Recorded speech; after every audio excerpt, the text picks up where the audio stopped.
What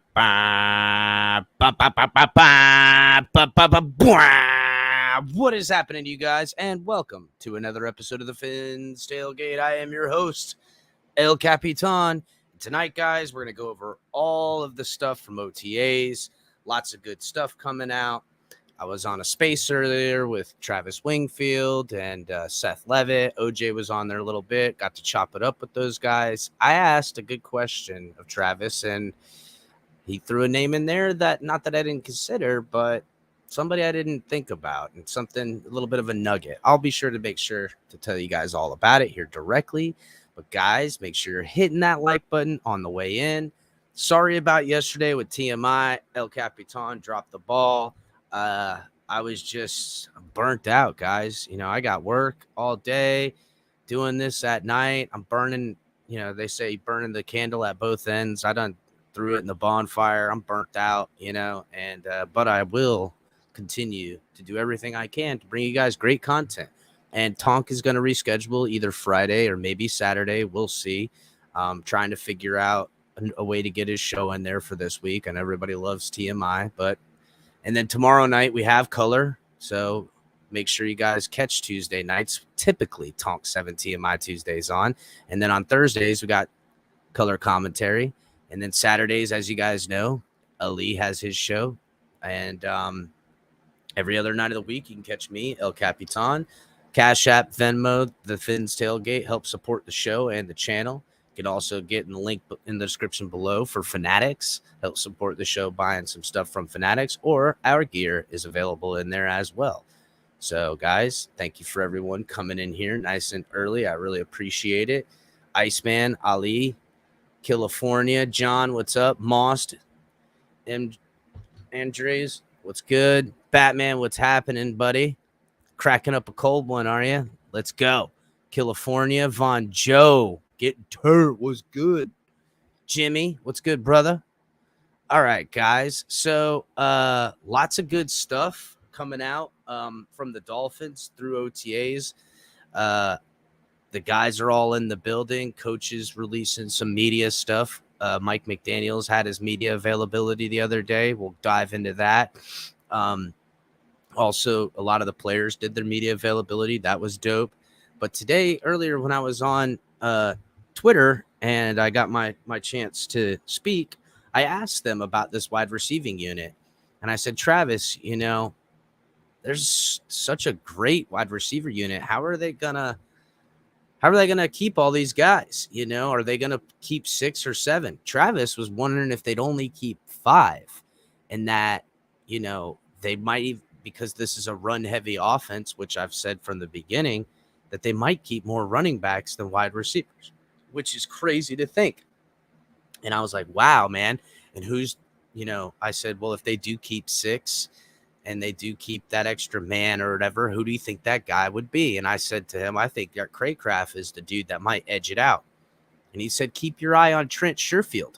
And I said, wow, because I guess Trent Sherfield, being familiar with this offense, being a special teams contributor, being a guy that was brought over from San Francisco, and that also, and this was the nugget he gave me, that back in San Francisco and early on when the year began, Trent Sherfield was beating out Brandon Ayuk for that role on the depth chart. Now Brandon Ayuk worked his way past him, but and was given more of the opportunity just on draft status alone. But that's something to think about. Trent Sherfield, big time, under the radar, gonna probably make this roster. I thought he might be a a roster cut casualty just because of the 53. And there's also a lot of speculation that this team will carry 3 quarterbacks, which is crazy. But man, oh man, Trent Sherfield, keep your eyes on him, guys, because by all accounts, the coaches really like him. He's moving fast. He contributes at all phases of the game on special teams and a wide receiving unit. So he's multiple use. We'll be keeping our eyes on that. And if you guys haven't seen it, go back to one of my earlier videos and you can get the Meet Trent Sherfield video. Check it out, guys. I thought that was very, very interesting. I was didn't seem like, I didn't think that that's who he was going to say, Trent Sherfield, when I asked him about the depth on the wide receiver unit. So it was pretty interesting. So, guys, where do you guys want to start? We've got some mainstream media stuff. What's going on, Scummy? Jakeem Grant going to make the team? I don't know, man. You know, we'll have to see if Jakeem comes back around again, won't we? Scummy never misses a beat. Anyhow, oh, what's up, CT? What's going on, brother? So, okay, guys. What do you guys want to start? Do we want to run down some mainstream media stuff? Do you guys want to watch some of the videos of players, interviews, break down a little bit of that? What do you guys think? Some mainstream media smack talk, some articles. What are you guys thinking? Because we could start coach's interview. It's your birthday in 2 hours. What? Happy early birthday, MC. You're the, beloved around here at the Fins tailgate, my brother. And I will see you at Dolph Freaky's thing. You're going, right, MC? Oh, man, Scummy. Let's start it at the beginning. Big Bang or God? Man, dude, you're fucking putting me on the fucking mic. What's good, Greg? California says media. You mean mainstream media or whatever? Yes, we did sign somebody yesterday, though, and Chris Streveler lost his job because Melvin Ingram signed his papers, taking up the last roster spot. So that's what had finna happen. What's good, Mike? All right, MC, cool, dog. I'm excited to see you there. All right, California, you call it. The mainstream media we start with first. So let's go ahead and bring these fools on up here. And the mainstream media, as we know, gives the Dolphins no love. And, I mean, do we deserve their love? No, I guess not. We kind of screwed the Jeff, pooch. I see the beautiful trees behind you, and I know where you're at. You're down in South Florida. Mm-hmm. And, literally the Dolphins on holding OTAs with new coach Mike McDaniel. And I'm curious, everybody starts breaking down Instagram videos, the highlight video of Tua throwing the ball and all these other. Yeah, we'll do that actually, because I've got a video loaded up here of Tua and Melvin Ingram and a little bit of highlights from OTAs, so we'll see that here too, and we'll be just like everybody else. Assessments come out of it, and Key's like, if he's underthrowing Tyreek Hill now, what is it going to be like in the game? I'm like, stop. I'm just curious, like, what do you think the expectations for Tua should be this season? So let's look at these numbers before we hear from Jeff Darlington. 2020, QBR rating of 47.9, completion percentage 64.1, passing yards 1,814, touchdowns and interception 2.2 ratio. And then 2021, QBR 51.2, completion percentage of 67.8, passing yards 26.53, touchdown to interception ratio 1.6. Those are not very good numbers, guys. The completion percentage is decent, but for the most part, nothing to write home about when your QBR is 47.9 and 51.2. Incomplete stats, though, on both of these years. As we know, Tua's been injured and blessed with the worst offensive line and the lack of weaponry. As you guys know, when your starting wide receiver is, no offense to Isaiah Ford, but it's just not, it's subpar, and it's subpar of the organization in a lot of ways to screw up their first round draft pick quarterback investment by having no plan at offensive line, no plan for offense, and no backups for pretty much anything. So, but we'll continue. I digress. All I know is, by the way, I love the guys down here. I know a lot of these guys, but even in the social media department. But Tua should not be. I know, Lisa. I seen that. It's ridiculous. That should be the social. I'm going to pull that up here directly. That's what I said. You're going to do that to Tua. That was brutal. And it's like, What's one up, Josh? play in the middle of an OTA in May. Like, come on. But Justin, what's good? I will say, Cliff? it is going to be, hopefully that is not symbolic of what's to come, because this team has really loaded up, and they've done so not you know, a lot of people say, oh, they're doing this to support Tua. And that is to a degree the case. But they're loading up to try to be a good football team in general. This is what the Dolphins have been trying to do the past several years, to acquire draft picks and ultimately use them, whether to draft players or to make trades. They've done all that. So, yes, it is to support Tua and should try to get the most out of him, but it's also to get the most out of the team. And if Tua can't also raise his game to that level, that's a problem. So, again, and Colors kind of said this. We've all said this, guys. You know, this football is the most team game ever. You know, in baseball, you got an elite pitcher, you're golden. And, you know, in other sports like hockey, you got an elite goalie, you're doing pretty good. There's positions. I don't want to take anything away from other sports that are obviously team sports, but we all know how important the quarterback position is. But it's not like, it's not even the entire game. It's not even half the teams. It's a 3-phase game. There's offense, there's defense, then there's special teams. And as we know, Dolphins fans that have been around a long time, we've had an elite quarterback in Dan Marino, and we couldn't counterbalance it with better players around him, whether it was a running game or a defense or a wide receiver at sometimes. It was always something that made the team incomplete, that even when we had an elite quarterback, it didn't work out.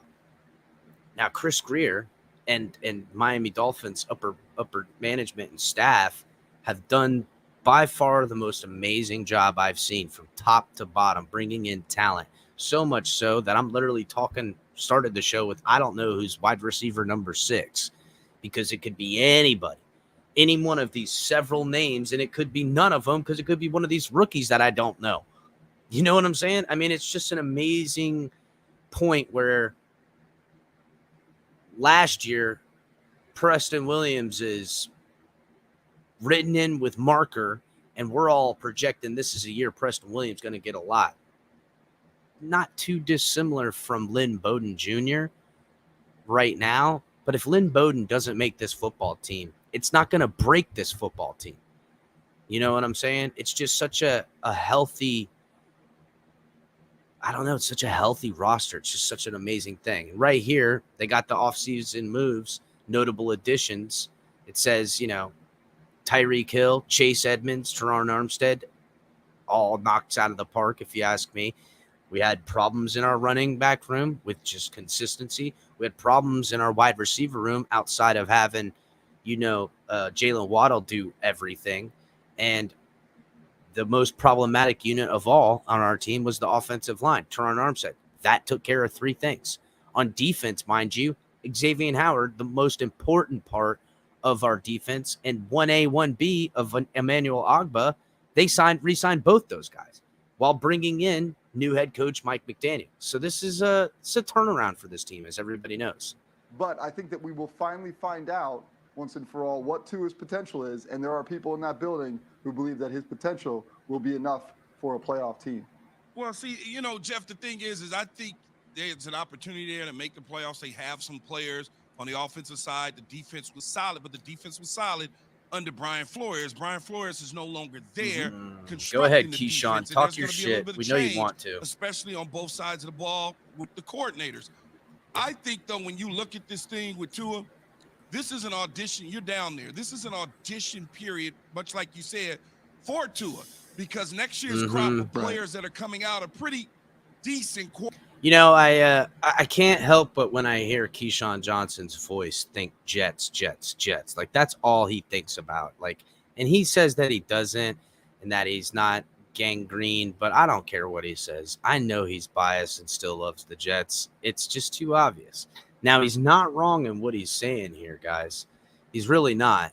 But I wouldn't call it an audition season. This is he's not auditioning for nothing. Now, could he lose his job? Yes, so could everybody. That means everyone. Now, the extent of which the circumstances of him losing his job might be different than others. Like Xavier Howard, I don't think he's going to lose his job outside of him being injured beyond repair or having some kind of bad look on the team. But Tua's gonna, I wouldn't call it an audition. I would call it more of now or never. Let's say that. Quarterbacks as of right now until the film really starts to get broken down for those guys in January of 2023, and we'll know who the front runner is at the quarterback position, and if Miami is in position to grab a young guy or even a veteran guy, so to speak, because the team will be built a certain way to make a nice playoff run. I just don't know about Tua yet. We've been saying this for 3 years now. Yeah. I just don't know. I feel you, man. And That's a fair reaction. That's a fair statement because we don't know. I know, Mike, I couldn't survive another rebuild either, but that's kind of, I don't want to say that's Keyshawn's point, but that's kind of my feeling, Mike, is that this team isn't going to rebuild. It's going to retool. And we're going to see this team under Tua. No, Cliff, he didn't fail the rebuild. He contingency planned the rebuild, because if he failed the rebuild, we wouldn't be in the position we are right now. And I'll tell you what, we fall flat on our face and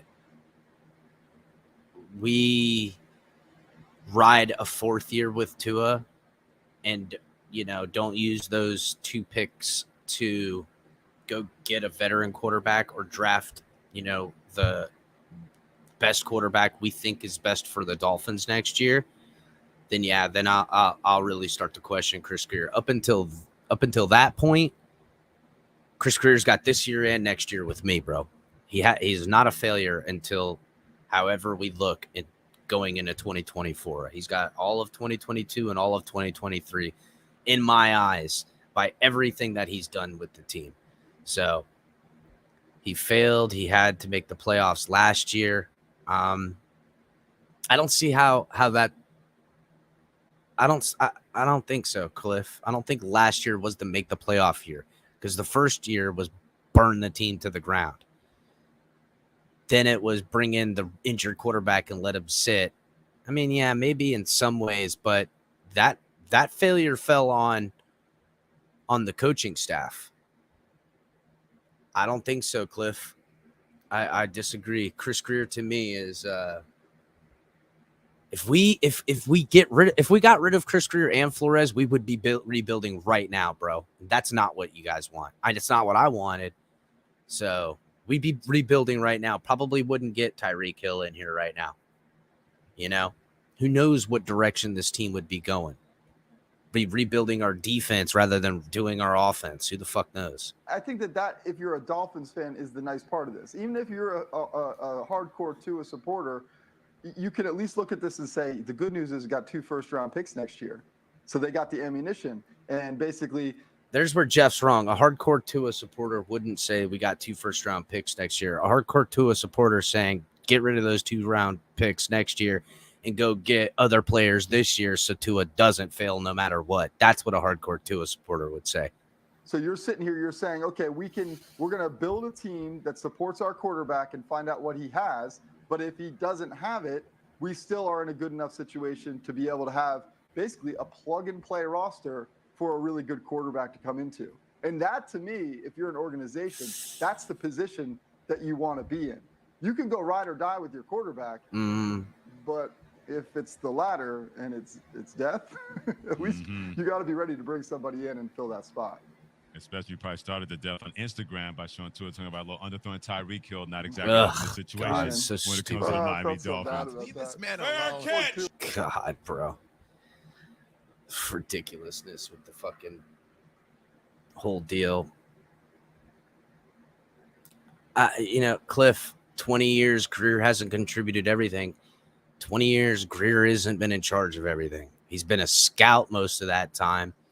And in title alone, ipso facto lead scout. To me, he hasn't been the GM with the control till 2018. Whenever they fired Adam Gase and that whole transition of power came, the plan was laid out, a 5-year plan.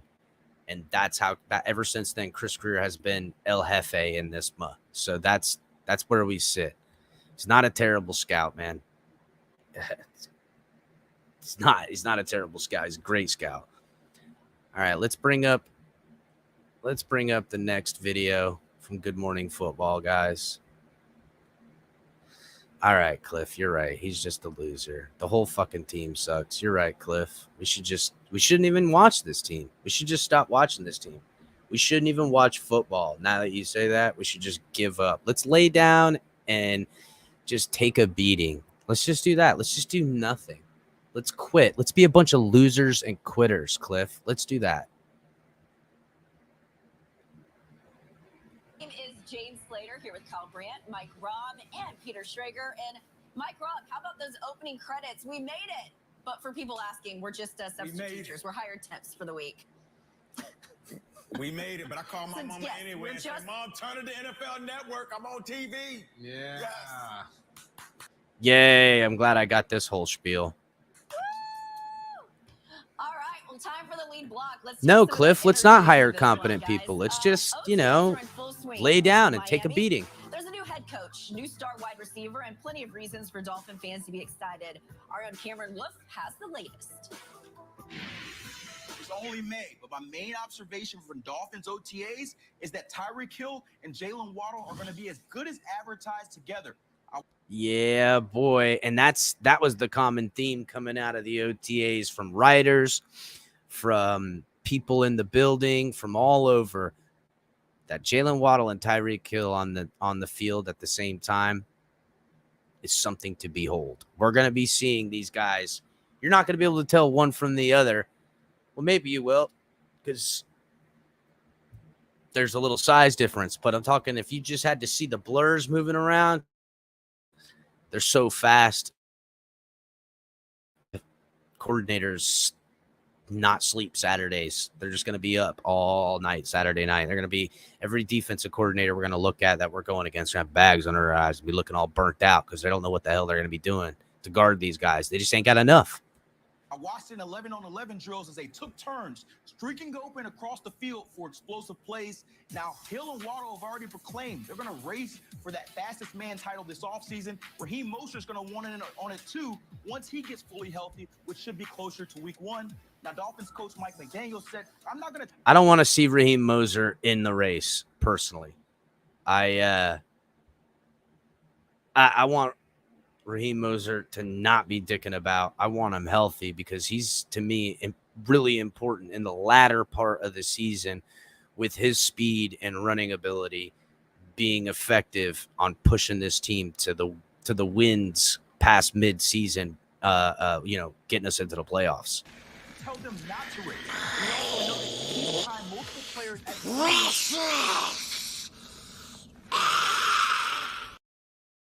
Not a good time for that color. Now I've X'd out that box. Thanks a lot. All right. Let's see. Hold on, guys. Color messed it up. You can blame color in the back, guys. It's over here. Hold on. I got it.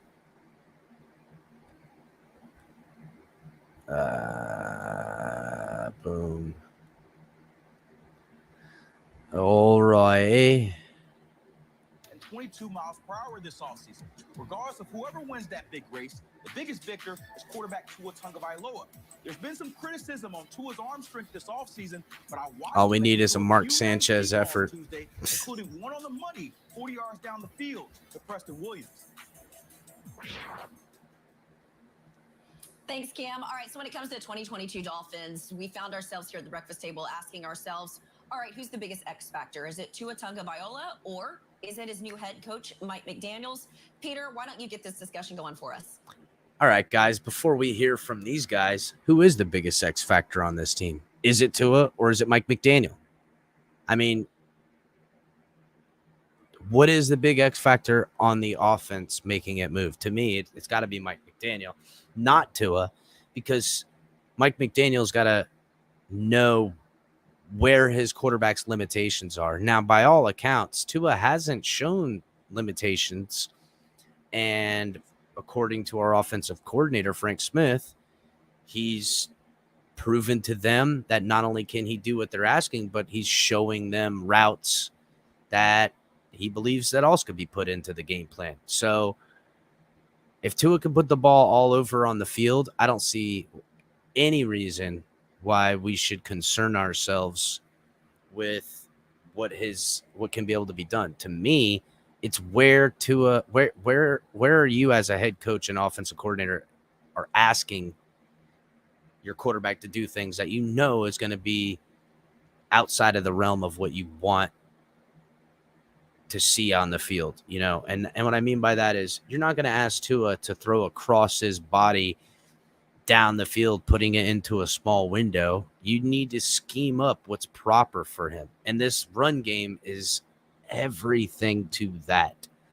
I've gone back and watched some of the Alabama Tua film, and a big factor, you know, everyone's saying RPO, and yeah, that was something he did it great, but really there was no sell to the run in the RPO out of the Dolphins offensive line last year. It seemed like they were half the line was playing run, the other half was playing pass.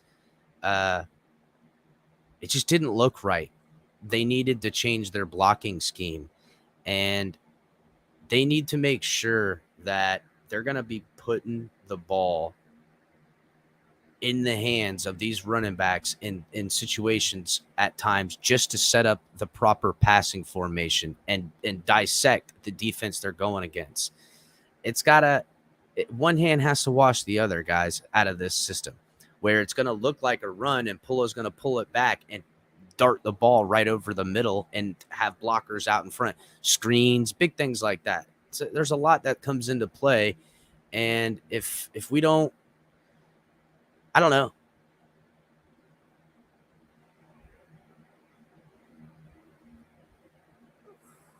Hold on a second, guys. Sorry, something was playing in my ears. It was freaking me out. To me, it's probably the most important is the offensive line coach. Can he get the job done? Now that I think about it, that's probably the X factor in all this. Can the offensive line coach get it done? And Mike McDaniel in his interview spoke on that. We'll play that here in a little bit about such an emphasis on the offensive line and their duties and the shared duties and how everything hinges on the game plan from this new blocking scheme and how important it is. It made me real happy to hear it. We'll watch that here in a little bit. All right, McDaniel's a first-year head coach. He's never coached at any level as the head guy. He's always been under Shanahan for the most part, and we're not sure how he's going to be in front of the locker room. That's a real X factor. That matters. But it's Tua. Tua Tagovailoa is the biggest X factor, not only for the Miami Dolphins this year, but maybe the entire NFL. They have Scummy. Cameron Wolf. The triple X factor that they have with Jalen Waddle and Tyreek Hill and Preston Williams. They also added Terron Armstead, and they also added Raheem Mostert and a ton of different defensive talent through the draft. But I look at Tua, and it's not just this year. It's Tua, and it's a career. Man, not a real flattering picture of Mike McDaniel down there without his glasses on. Doesn't even look like him, huh? Let me pull this up on the bigger screen. Doesn't even look like Mike McDaniel. Where'd they get that picture of him? Not very flattering, huh? Crossroads, you name them. Take a look at this draft class graphic that I want to do here. Tua is forever going to be linked with these two guys. That ain't no lie, guys. Joe Burrow just took his team to a Super Bowl in his second season, coming off an ACL in what was one of the most miraculous runs. Justin Herbert is not only widely viewed as one of the best young quarterbacks in the league, he's widely viewed as maybe the best young quarterback the league has seen in several seasons. And then smack dab in the middle is Tua. He is now trying to overcome an expectation that he's the missing piece in Miami, that he is the weak link on a team that is loaded with a roster. Ooh, he's the weak link loaded on. That's what Cliff just said. Tua is the weakest link. I hope you're wrong. Cliff. I can't, in more ways than one, Cliff, I can't argue with you from what I've seen on the field that Tua just was underwhelming, especially to his contemporaries in the draft class. But bro, you got to be able to see from the Tua I've seen last year and the year before, doesn't seem to be the same physical person I see now. And you got to also believe that the Godsey Studsville head coaching, ordeal, along with I can't even remember the guy's name that was the 7-on-7s quarterback coach that we had calling the plays, the 3-headed monster, the whole thing that Brian Flores, and from what I'm hearing, Brian Flores was ultimately the play caller on offense, which doesn't shock me in a lot of ways, but I'm hearing that Brian Flores was calling it out, and that for better or for worse, Tua was having to go at targets against what the offense wanted to have done. So again, he was the head coach and all that other stuff, but you got to be able to believe that with this massive overhaul on the offensive side, not just on the field, but in the back room with coaches and everything, that just that alone, with a middling quarterback, we're going to see better results, much less a young quarterback that's, has nowhere to go but up from here. Let's be real. And as long as he stays healthy and can do a little bit more now, plus he has a little bit more weapons, better scheme, I just can't fathom it not taking a step forward in some way. And he's also trying to overcome what I would call a Mitch Trubisky experience in the NFL. Why Mitch Trubisky? Yeah. Trubisky was drafted before Patrick Mahomes and Deshaun Watson, and it has followed him every single mistake he's ever made, every single pass that has been incomplete, and every single time he tries to do anything in the league. It's, can you believe they drafted that guy over Mahomes and Watson? Now you've got Tua in the same conversation as Burrow and Herbert. And I know there are Dolphins fans who are very supportive of Tua, and they almost want to will it into existence. I'll tell you this. I go into this season, and I wonder if Burrow and if Herbert were at quarterback for the Dolphins, if we'd be talking about them a little bit more as competitors to the Buffalo Bills in the AFC East. Man, that hurts. Got to be real. It hurts because there's a what if always with people who look on the outside. I don't like to look at things. What if? That shit's gone. To hell with Burrow and Herbert. I understand his point. But what if Tua works out? That's the what if I want now. Because if Tua works out and we're finding ourselves in the playoffs making noise or, anything, even if we're 10 wins and don't get in, but we all unanimously know that it wasn't on Tua. It was unfortunate events.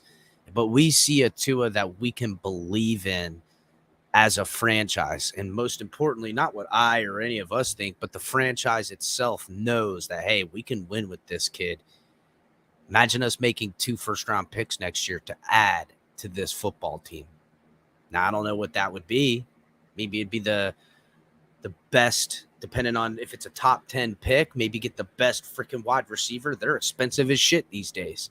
I know it sounds ridiculous, but could you imagine if we had another top 10 pick wide receiver on this team, and then maybe our other picks in the 20s, because that's our pick, we take the best running back available?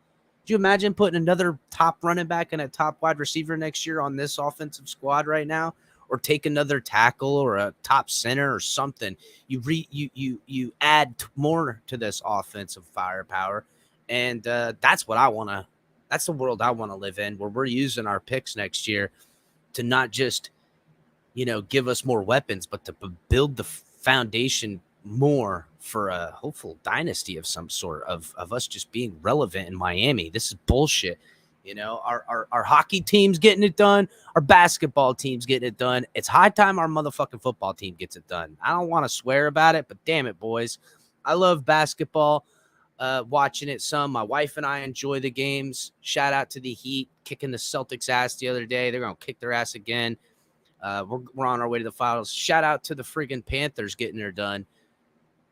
But like, I'm a diehard Dolphins fan, guys. Like, I need to take my son to a freaking playoff game, for crying out loud. McDaniels. A home playoff game at that. Time for some home field advantage in South Florida, ladies and gentlemen.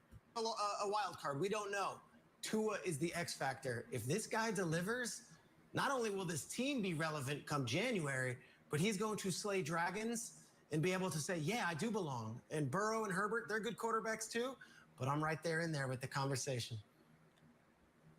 You're right, Peter. The reason we're talking about the Dolphins is they hired a new coach and paid a bunch for a new wide receiver. It's not anything they've accomplished. It's not because they made the playoffs and made a run last year. It's just stuff that they've done. And as much as I like McDaniel, and he's so cool and so refreshing, and he's got this quirky, aloof sense of humor, first 4 games, New England, Baltimore, Buffalo, Cincinnati. That's the first 4 games. You come out of that first 4 games 2-2. And I feel decent about everything. I know everyone would love to be 4-0, but guys, let's be realistic. There could be kinks coming into the start of the season. The offense could have some troubles. I expect the defense to do okay, but that could be too little in games against, Buffalo, games against Cincinnati, or the Lamar Jackson Ravens. To me, I ain't scared of no Patriots. No more. We handle their asses. But we've handled them since Brian Flores has been around. So maybe there is something to that. We need to set kind of realistic expectations, and we need to go 2-2 in those first 4 games, because I think that by that time we're going to start having some answers in this system and be able to, take this step forward as the season goes along. 1-3 after that, you're 0-4 out of that. No one cares that your coach is funny and different. Yep. And yet, I still think it's Tua. I really do. Can this guy play? Can he play? What's up, Aurora? What's up, Lisa? Unease around the league and certainly in the AFC East about, man, the Dolphins really loaded up, huh? They got some guys, don't they? Can he play? And what's funny is that after Tyreek became a Dolphin, every single wise ass with a meme or some sort of photo manipulation ability made their joke about why Tyreek to Tua. He can't throw it long. He can't throw it long. And it was a dumb joke. Field, and this is one of the first things we saw. So this was put out, and here's Tua, and we're going to go deep for Tyreek over the shoulder catch. And this is just, I hate this stupid video. Guys, and Ali, I don't know if you're still in the back. You are. Did we get confirmation, Ali, on the in color? You might know too. Do we have confirmation on the media director leaving that day? I think that's been confirmed. Ali, is that true? Are you there, Ali? I don't know. Color. I haven't heard anybody dispute it directly. Yeah, I think it was confirmed, right? I believe so. I'm going to look into it now. I'll get you an answer. You were on mute. What's up, Ali? Was that confirmed, Ali?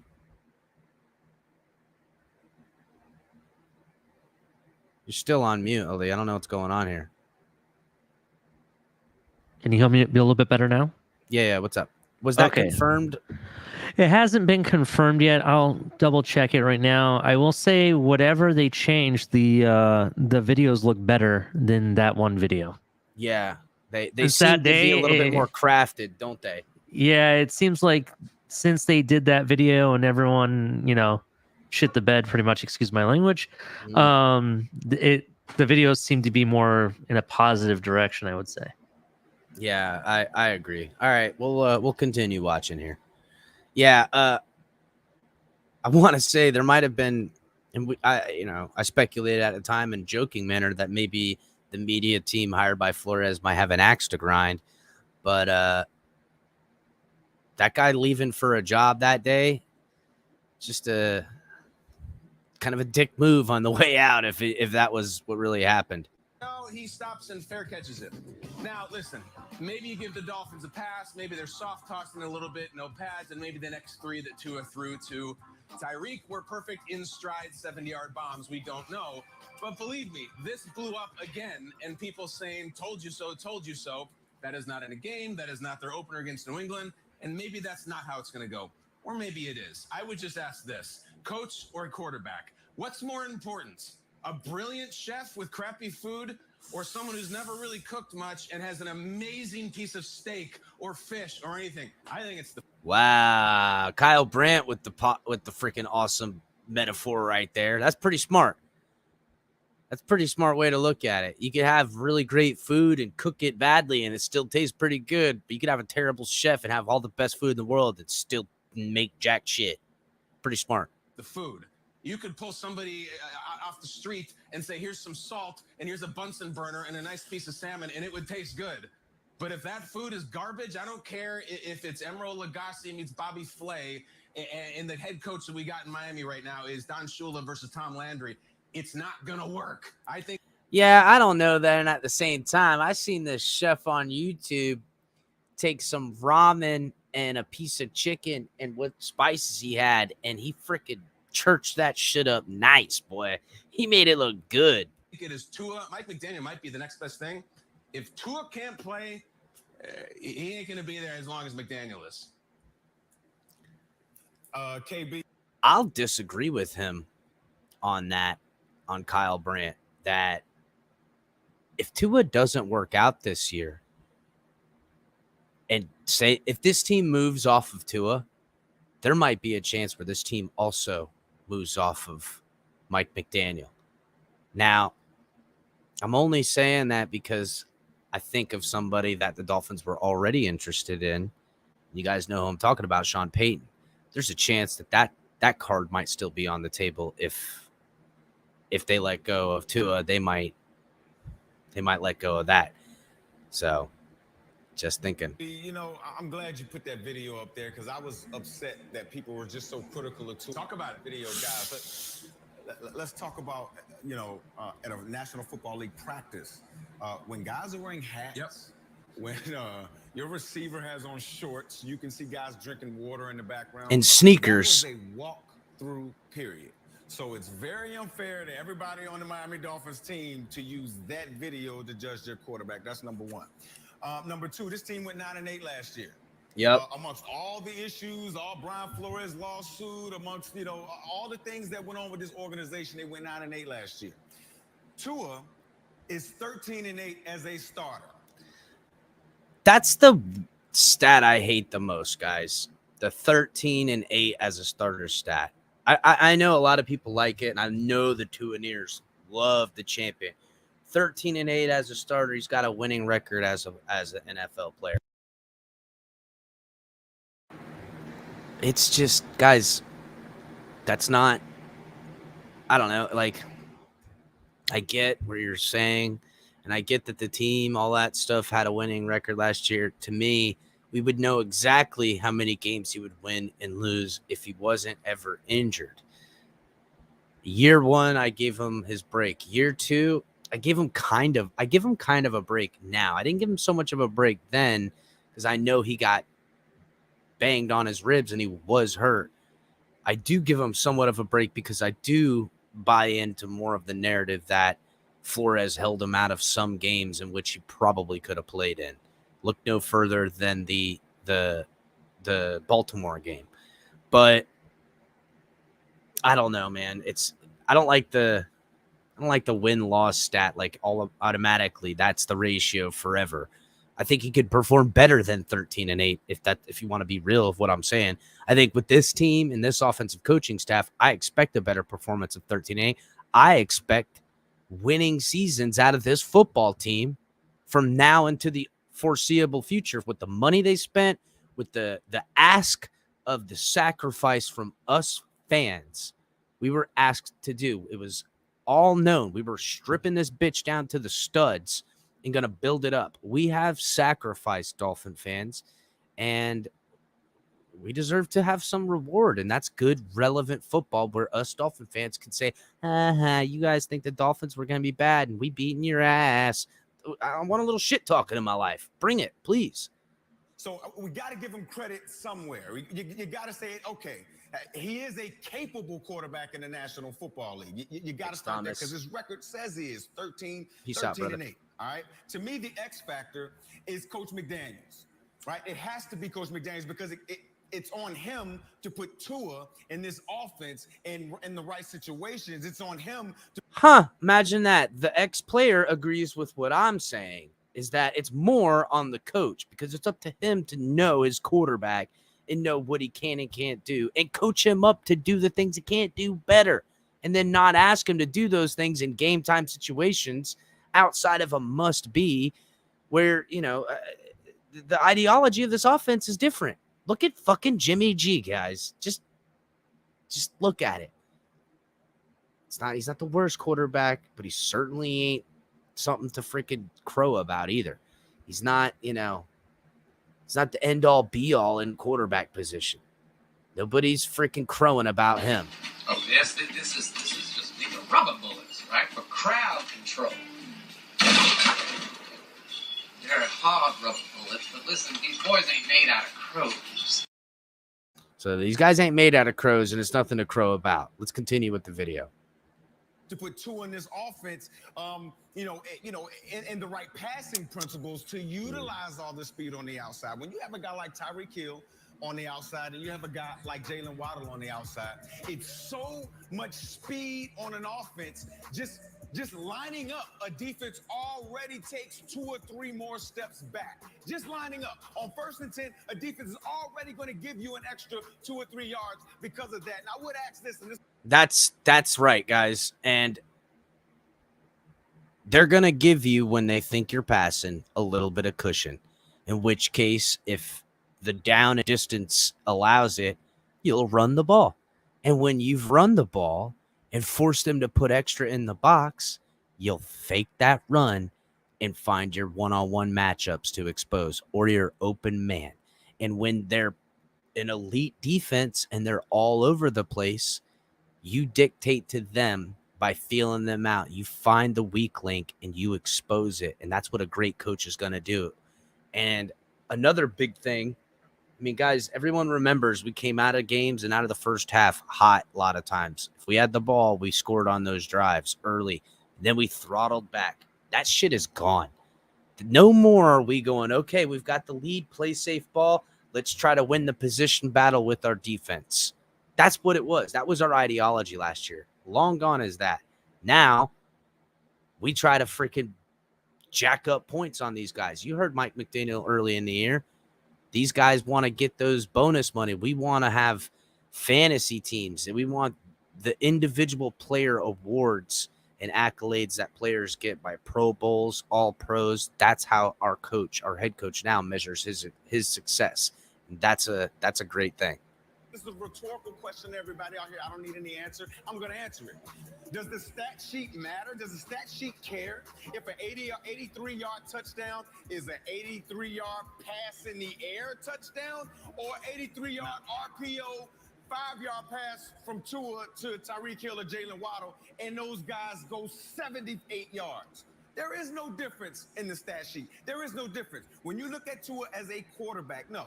Can he just sit here and probably throw the ball 70 yards like we're accustomed to seeing my guy Josh Allen, Patrick Mahomes, some of these big, strong-arm quarterbacks? That's what visually jumps off the tape to people. No, Tua doesn't have that. He throws the ball a little bit different.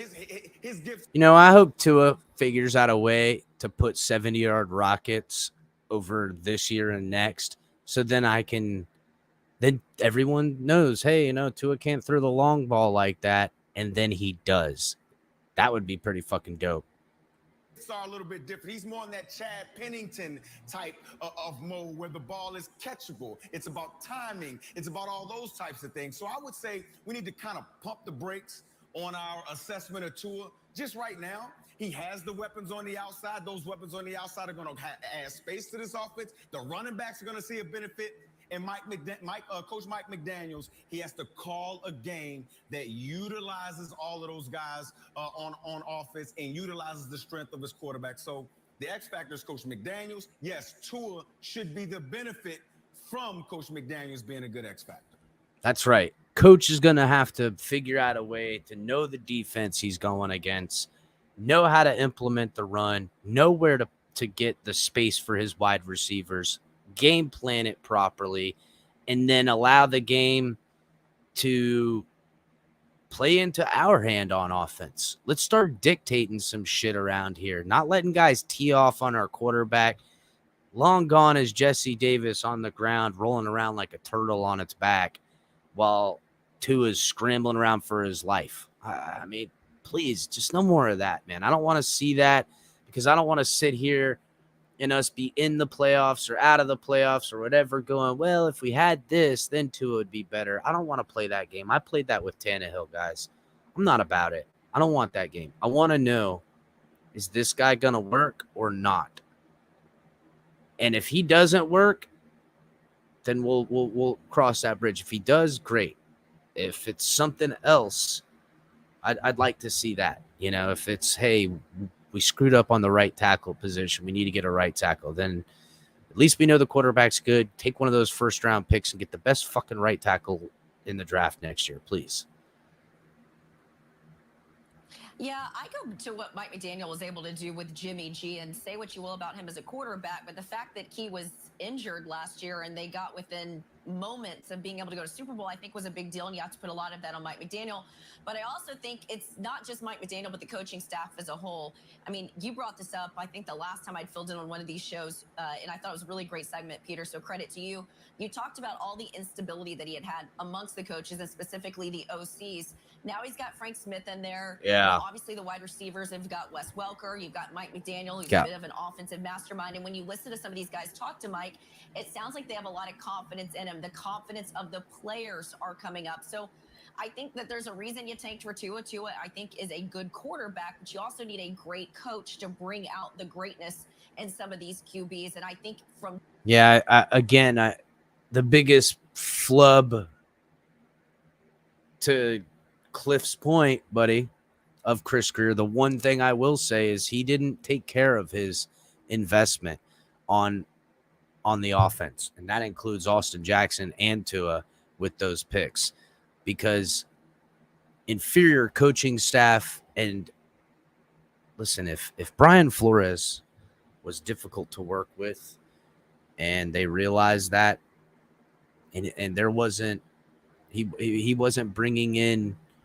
coaching staffs on the offensive side of the ball for whatever reason. I don't know. People seem to think there was some other reasons, but if there wasn't people in the league willing to work with him, then that was a failure on Chris Grier's part. But at least we're not still rolling with that. At least things have happened to change it. Now, I hope that the loss of Flores doesn't hurt the defense. Hopefully Boyer can carry the water, guys. Just all reports that I've been reading about Miami down there and listening to some of the stuff that Cam Wolf has been reporting, it sounds like he's building that within the building, and maybe that confidence is what's going to help Tua be an X factor. But I think the X factor in changing things is going to be Mike McDaniel. Kyle? It's incredibly well said, and I think it is still the most intriguing team in the entire AFC. Not the best, not the fastest, but the one that I want to watch more than any other come week one, which is, I don't know, guys, about 4 months away. We move on, though. Good morning, football. Yeah, football is forever and a day away, guys, but hopefully it won't be that forever and a day away. So a little bit of camp video coming out, guys. I'll load this up real quick so you guys can just check out a little bit of what's going on at camp. You pull this up, just a real quick minute, 2 minute long ordealio.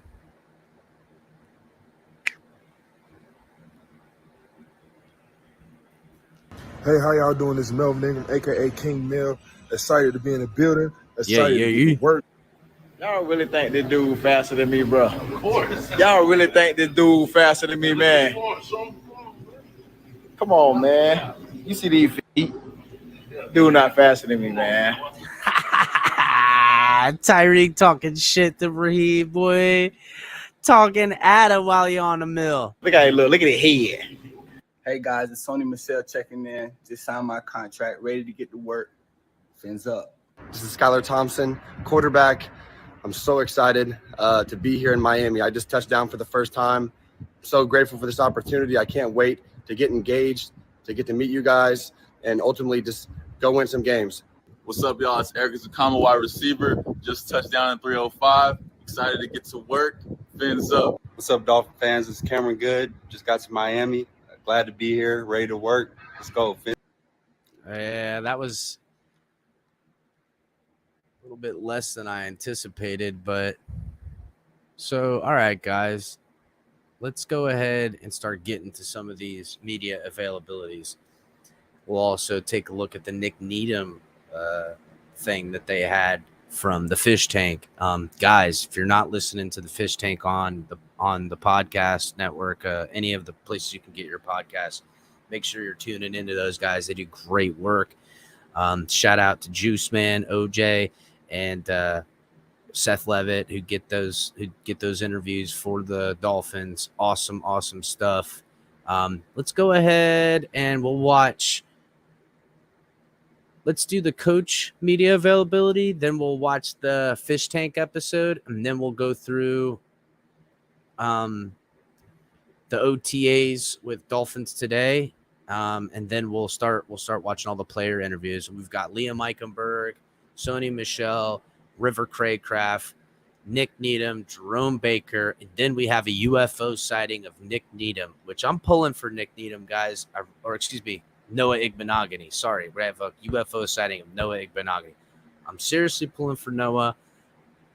Young guy. I kind of wonder too, with all the stuff that has come out about Flores and his coaching style and some of these young guys just not handling it right.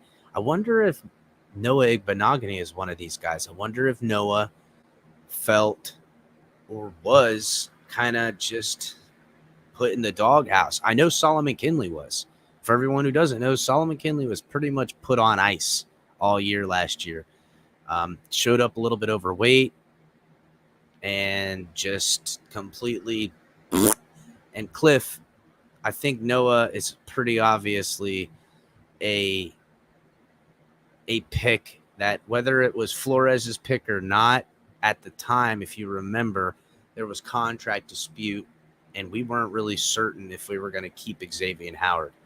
And I think Noah was, is, and still and will remain a contingency plan for a defense that doesn't have Xavier Howard. And one of these outside guys goes down, nobody in our cornerback or DB room has the type of speed that Noah does to play the outside with some of these wide receivers. Now, for whatever reason, he can't get his head turned around to find the ball and play the ball, but I hope that our coaches in our DB room are really gonna, Sam and Pat are gonna iron out all those kinks. I agree, Cliff, but if there was one thing I had to say about Chris Grier, and I've said this before that I would be critical of him, is he defers on his coaches to pick the players far too often. Look no further than this draft right here. Every single pick, you can almost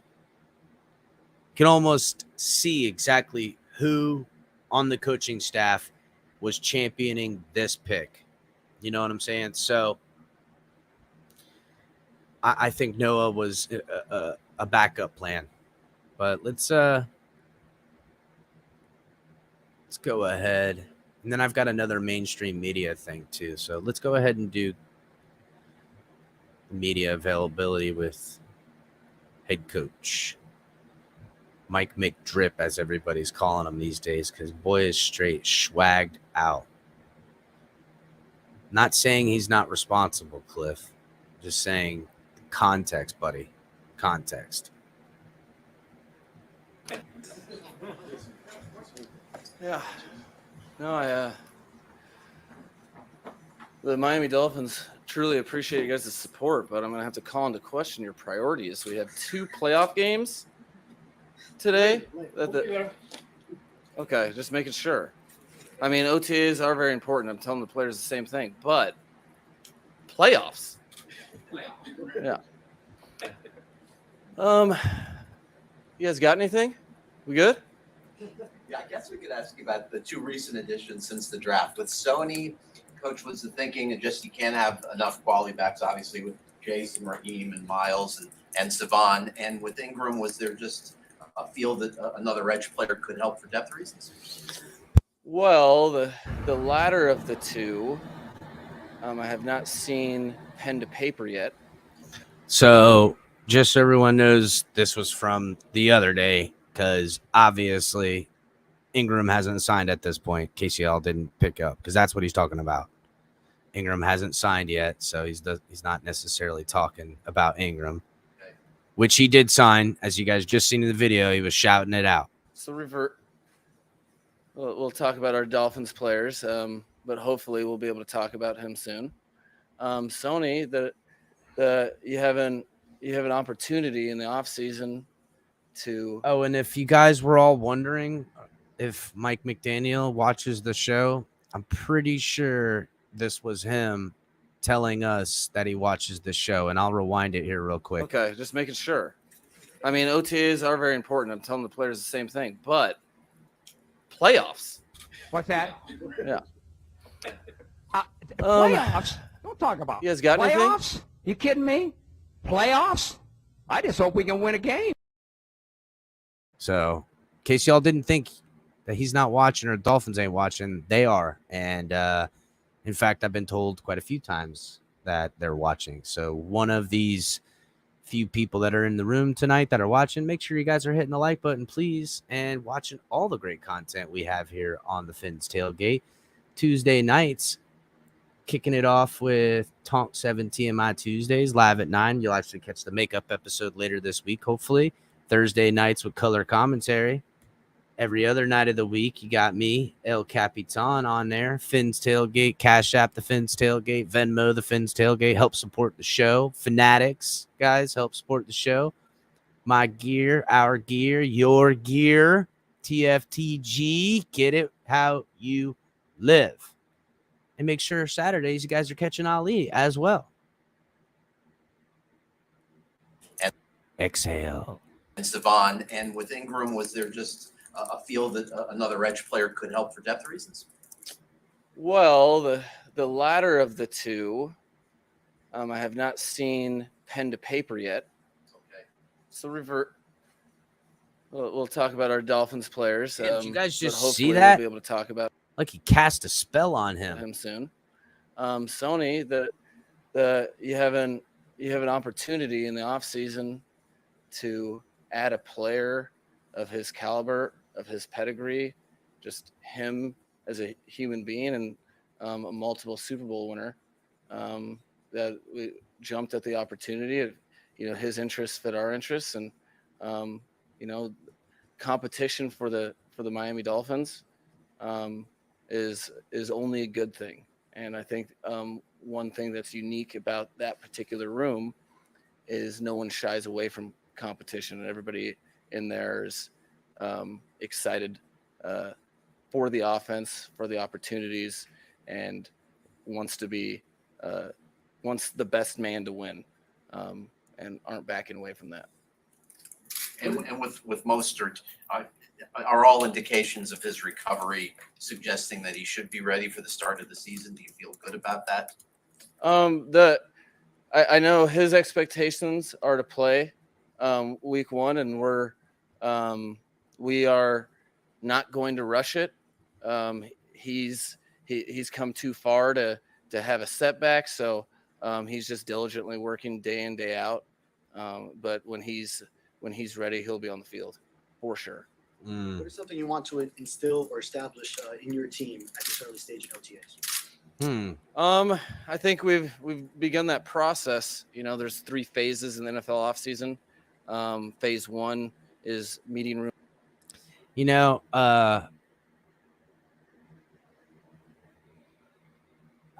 see Raheem running. He's talking about Raheem. I don't know, guys. I heard a little different, that he's still a little nicked up. Hopefully, he doesn't have any setbacks and he's ready for week 1. But I don't know, with this deep running back room and team right now and all the wide receivers, maybe they put him on the PUP list. Room exclusive. And guys, and we're currently in phase 3, where we're actually able to practice for the second time. And phase 2, you get to do some drill work and coach them on the field, not in team settings, but and all 3 phases are really cool to me, for the specific reason that you get to coach and not prepare for an opponent. So we're learning a different language on one side of the ball, and we're refining a language on the other side of the ball. But realistically, you want guys committed to getting better, and you want to really establish how you're going to go about business. We had a bunch of time to prepare for. We had two voluntary mini camps, and now we're this afternoon. You guys will see our second OTA. And what was important to me is you don't skip steps in this business. So if we want to make strides and progress as an organization, as a football team, we have to position ourselves so that when we come back for training camp, that we're able to practice and operate at a high caliber level that fits, our goals. And there's no easy way to do that. You just don't wish things to happen. You take matters into your hands in the game of football. And guys, I'm very proud of the way they've approached everything from that standpoint. Mike, we haven't asked you yet, I don't believe. So real quick, to answer your question, Greg, about Myles Gaskin, and yes, and Travis in that space today mentioned it, that Myles Gaskin's looking real sharp, and that they see a spot for him on the roster, that we're probably going to carry more running backs than everyone's thinking. We're not going to carry 4, we're probably going to carry 5. So something that Travis kind of alluded to. Now, he doesn't make any decisions. It was something he anticipated, with just the way. But it might come down where one of these tight ends gets cut, and that could be Shaheen, because we're going to keep, probably 2 fullbacks. We're going to keep the one. We're going to need a backup. Now, who that backup is, I don't know. Is it going to be Levitt? Is it going to be, what's his name? Oh my gosh, guys. What's the other dude's name? Holy cow. What's the other guy's name that plays the fullback position for us? I agree, Scummy. Ahmed does seem to be a better scheme fit, but don't ever count out Gaskins, guys. He's a worker. About a player with sort of an interesting skill set. Your views on Lynn Bowden and what he can offer? Lynn he does have an interesting skill set. I've always been drawn to players that have thank you, Mike, multiple positions, Mike specifically quarterback experience, because of the way they see the game. Lynn's been battling some hamstring stuff. He's been diligent in the meeting room, and I don't really get ahead of myself when I'm really looking at our team, and I don't think his teammates should either. We're talking months away for a lot of these guys, even for roster to be roster cuts. But I wonder, when are they going to come to the point between guys like Lynn Bowden and Raheem Moser? Do they say to themselves, hey, we don't want these guys to not be on our football team, but we know that they're not going to be able to contribute to the best of their abilities come week 1. Do they stash these guys on the PUP list or something like that to activate them later in the season? Something that I think might be tactically done with either an offensive lineman, a running back, or a wide receiver.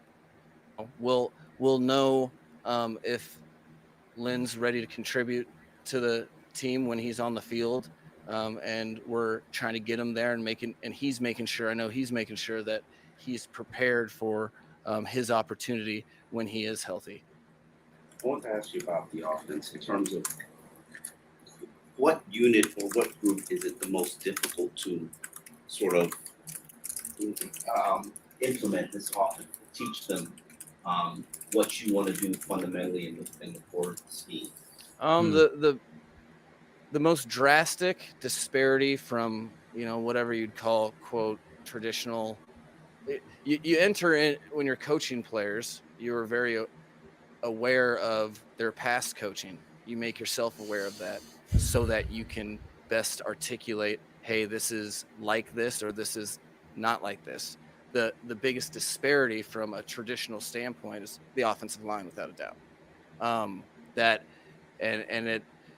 It is a full-scale commitment to certain principles and ownership of fundamentals that we ask them to do and to major in.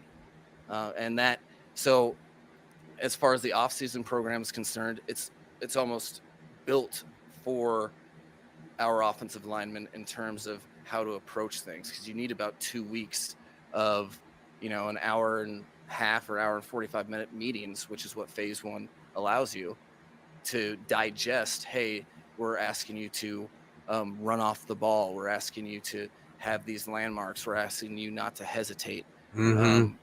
And then phase two, you can kind of drill it. That, I think, in terms of, Johnny, don't know his name, coming on the team and then all of a sudden being thrown into the mix, I think that it's the hardest position because we are so committed to our fundamentals and technique. And, offensive linemen are like officials, I would say, where like you're not talking about them, and that's a good thing. And they have scars from when they are talked about.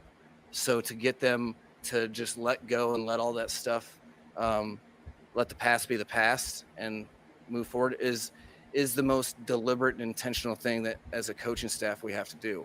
One of the reasons that kind of shaped my whole vision for hiring a coaching staff, I wanted to make sure that the guys that were touching those players, we would be able to see the results of the scheme, and people really dive in and invest, understand where they're coming from, some of the stuff that they have in their past, and let that go and move forward. And I feel very, very comfortable and confident and happy with what started with Matt Applebaum and So, okay, guys, this is what I was talking about earlier about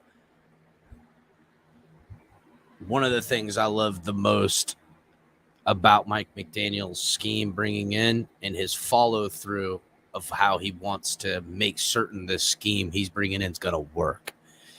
And so essentially he knows how important the offensive line's woes from being ranked 32nd last year.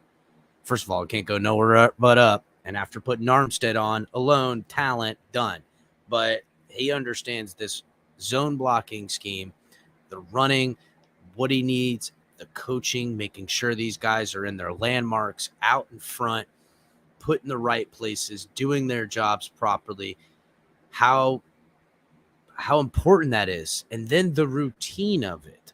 We've seen this offense last year be effective, but just get out of the rhythm and routine of it. And it wasn't, and this goes for Tua as well. It seemed like, I don't think I'm on a limb here saying that, Tua's a real rhythm quarterback. That would be playing into his strengths. You want to have this rhythm clicking. Well, you notice that in the fourth quarter, that's when he started playing some of his best football. Well, usually, third quarter, second half, we're actually starting to have to do some offensive plays for better or for worse because we're trailing. And so then as the rhythm gets worked out, Tua starts performing a little bit better. Typically. There is some games outside of that fact. But I'm just saying that hearing this spiel from him, is why I said he's the X factor in the Good Morning Football more than Tua, because he's already understanding what's so important around here. And trench play, guys, it's everything with this scheme, everything on this offense. And anyone who's been a Dolphins fan and followed intently, the only winning football we've had around here since Dan left is because we've had good offensive line play. So, and Lem has been doing an outstanding job understanding everything that we're trying to do. Mike Person, and then Frank Smith, obviously the offensive coordinator. So that position is probably, I'm not sure if do you have any interest in the offensive line position? Am I boring you? But that it's exciting too, because you get to see guys at that position. I don't know. I feel like we're kind of, it's liberating to a degree, because they're, listen, the guys that, if I were to tell you that on this team, and this is my 7th team, been in a lot of different places, but this is the as athletic and capable of any group that you might be like, huh? Are you crit? But they really are, and they're hungry and committed, and it's been really, really rewarding to watch them work, see the benefits, and then more than that, what's going to happen with your first adversity, because this just in, offensive linemen have adversity. They live in adversity. I'm interested to see what happens in his adversities too. How will Mike McDaniel react when the chips are down, not just game by game, but, we go on a 2 or 3 game, 3 or 4 game losing skid? Does this hunky-dory, bubbly, everyone loves kind of guy, does people start questioning his leadership? It's going to be interesting all year to see. I hope that doesn't happen, but can he get these guys to fight? And say what you guys will about Flores and Mike. I seen your comment in there. A lot of Tua stands got Flores still living in their head, and that's ain't wrong. And I'm sick of hearing, seeing, watching, listening to places and things feel like it's necessary to shit all over Flores and everything he did for this team as a means to build up what we have now. He's fucking gone. Let him be gone, guys. I don't care about Flores anymore. He's outie. I can look back and see what he did for this team and did as far as defense and be grateful for it. I can also look back and see what he did and not doing for this offense and going on a freaking 7, however many games it was, losing streak, and see why that cost him his fucking job. All the other stuff, whether he was a mean man to Tua and he was a naughty boy yelling at people. Now, by all accounts, he lost his composure in the locker room. But all that don't mean nothing to me personally, because I can't control any of that answer, and I haven't witnessed it with my eyes. Everything's coming on third-hand information. What I do know is certain is he obviously couldn't get the job done by what the team and the organization sees. That's why he's fucking gone. Now, will we fall on our face? I don't see how that's possible right now. Will the defense take a step back? Maybe. But I don't know, guys. I don't want to see. Yes, California, it's old news. The harping on Flores to tear him down to build Mike McDaniel up when he's done nothing as a head coach other than do this part. It's just stupid. Yeah, thank you, California. It's just stupid. I don't like it. Flores is a bad coach. He wasn't a bad coach. Maybe he was a bad offensive coach. Maybe he was even a mean person. But bad coach, I don't see that. I really don't, guys. I don't see him as a bad coach. Maybe a bad head coach, but a damn good defensive coach. And that's worth something in the NFL. Blah. I'd rather not spend my time tearing down the last guy. I didn't like tearing, I like tearing down, Adam Gase was easier to tear down for years because we watched him go be with the Jets and we get to laugh at them, and we've seen how that worked out. Now, Flores was a head coach of another team and we've seen more of it, then yeah, maybe we could have that assessment too. But again, don't forget, guys, he was handed a shit sandwich in 19, squeezed out some games, won us 10 the next year, won us 9 the year after that. He did some things, and I'm sure there's plenty of players on this football team that loved him, or trusted him or liked him. I'm pretty sure Mike Gesicki and Tua are not some of those people. So, and they, how are they going to respond to a run play where they're short on their aiming point, and Christian makes you pay in the backfield, or Sealer or whoever, and that's the fun part of this part of the year, is you get to focus on them and not an opponent. About what you see maybe from the rookies or the undrafted free agents so far, besides just their physical strength and what they can do on the field, but maybe the character and how they fit within the team? Overall, as a group, I feel that all the parties involved in acquiring them, I hold undrafted free agents with high esteem. Like, they aren't just like throw-ins. They're important to me. We've had a multitude of success over the years having undrafted free agents really impact your team. And what I will say is, as a group, it's a testament to the organization, the scouting department, Chris Greer, and the collection of people, because we have the right types of people. This is overwhelming. You have to understand that rookies, people don't really view it this way, but I was just talking to the guys yesterday, is they are coming in trying to make a living at something amongst people that have been doing it professionally for years. So, and then you're doing that in a language that you're like, what? You just got introduced to stuff. So you're triple behind the 8 ball. You get to find out fast if guys are tough-minded enough. And I will say they are made of the right stuff so far, having one weekend with them, and then this being the second OTA. Recently, you have joint practices with the Buccaneers this preseason. What you can get out of that? And are there any other joint practices this team will have? Crafty. Yeah, no, the joint practices are outstanding for everyone involved, because. So for everybody who didn't hear, we are doing the joint practices with Tampa, and there was speculation that we were going to do it with the Raiders, but that's not happening. We're actually having a joint practice with the Eagles, and the Dolphins and the Eagles have some kind of. The Dolphins and the Eagles front offices have an open line of communications. Apparently, the Eagles are our NFC team for trades, players, money, all kinds of shit. We do a lot of business with the Eagles.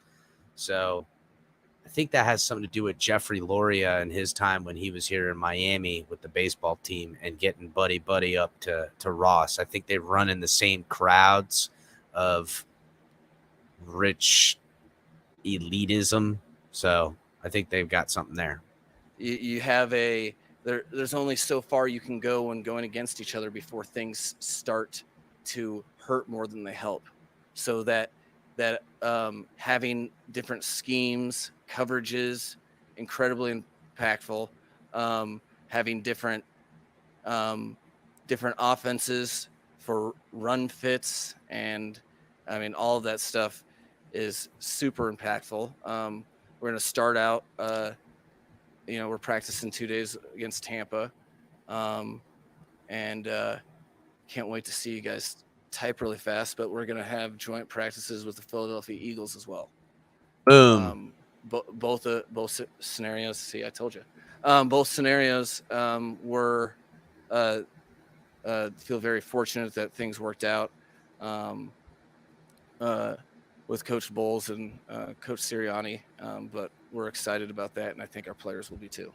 Coach, when you first arrived, I'm gonna do everything in my power, guys, to get up to the preseason workout weeks.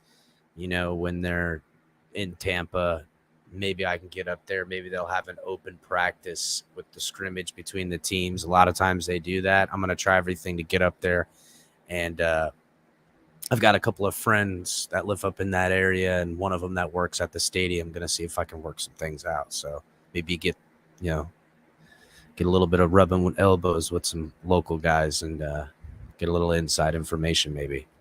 here, you talked a little bit about this being your dream job. You've worked for 20 years towards it. I was just curious, over the course of getting here and teaching, coaching, getting on the grass, how has your experience lived up to the expectation of your dream job? Surpassed it. No, it's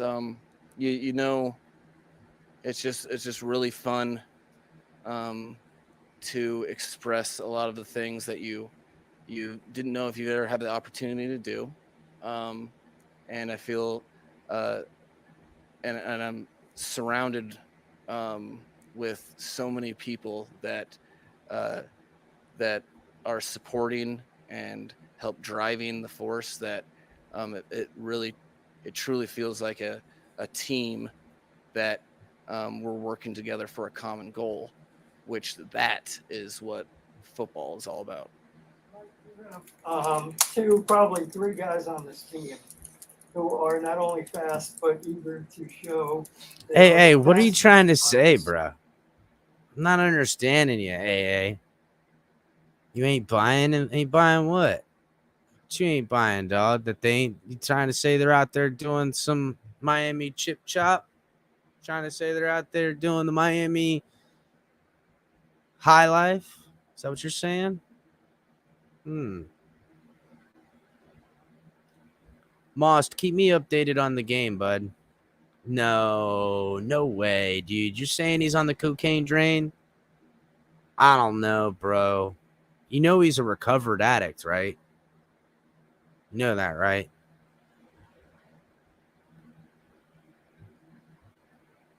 Like, if he falls off the deep end, I think we'll find out. I don't think that's the case, AA. Are you going to let them race? And most importantly, are we going to see it? Well, I mean, with a persuasive argument, maybe you could convince. I'm not going to tell them not to race. I love competitors. I'm also not going to force them to race. So you really see. Hey, that is drinking, buddy.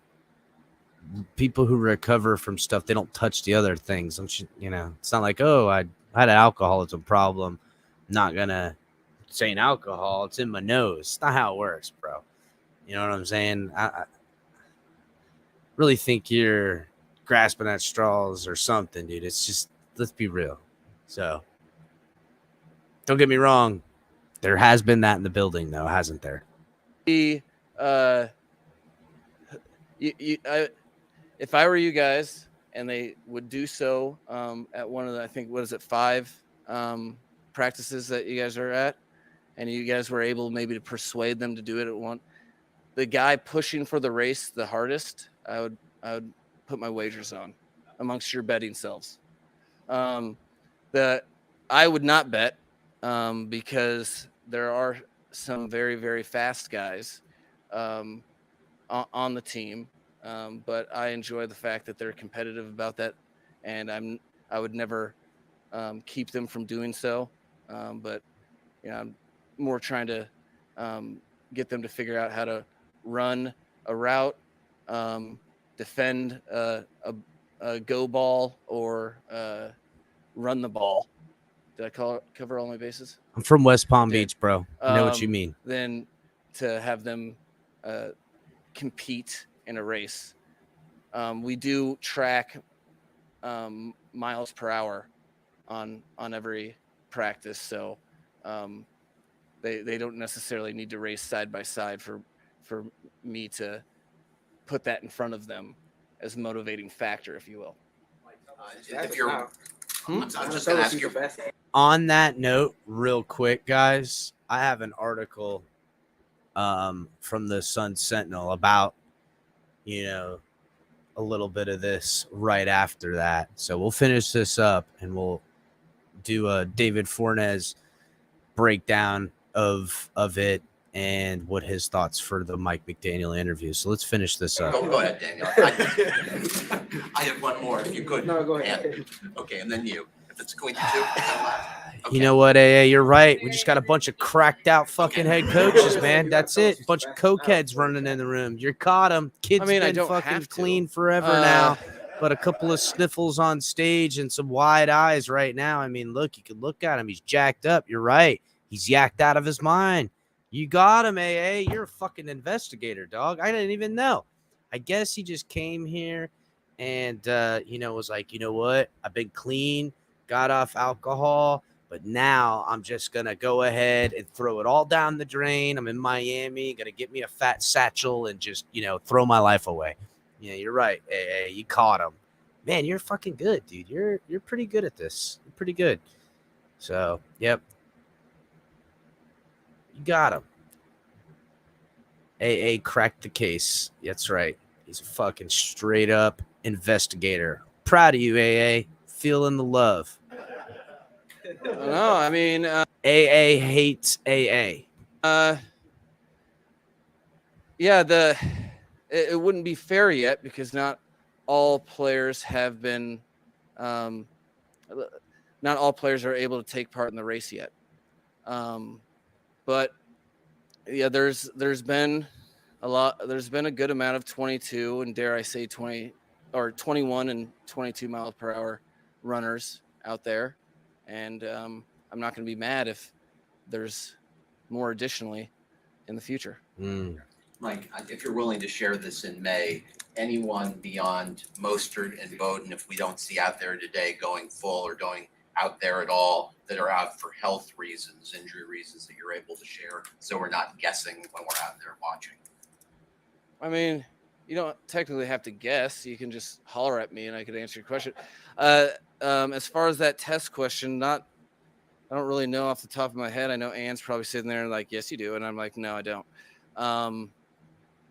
See, right there. He's all yacked out. He would know the answer, but it's too high on performance enhancing drugs, I guess. You caught him. Coaches come in here. Got the booger sugar offensive scheme, Scummy. I mean, damn. Some Inspector Gadget shit, California. You right. No, dude. The guy is a recovered alcoholic by all accounts. Yeah. He's good, dude. He's good. No, the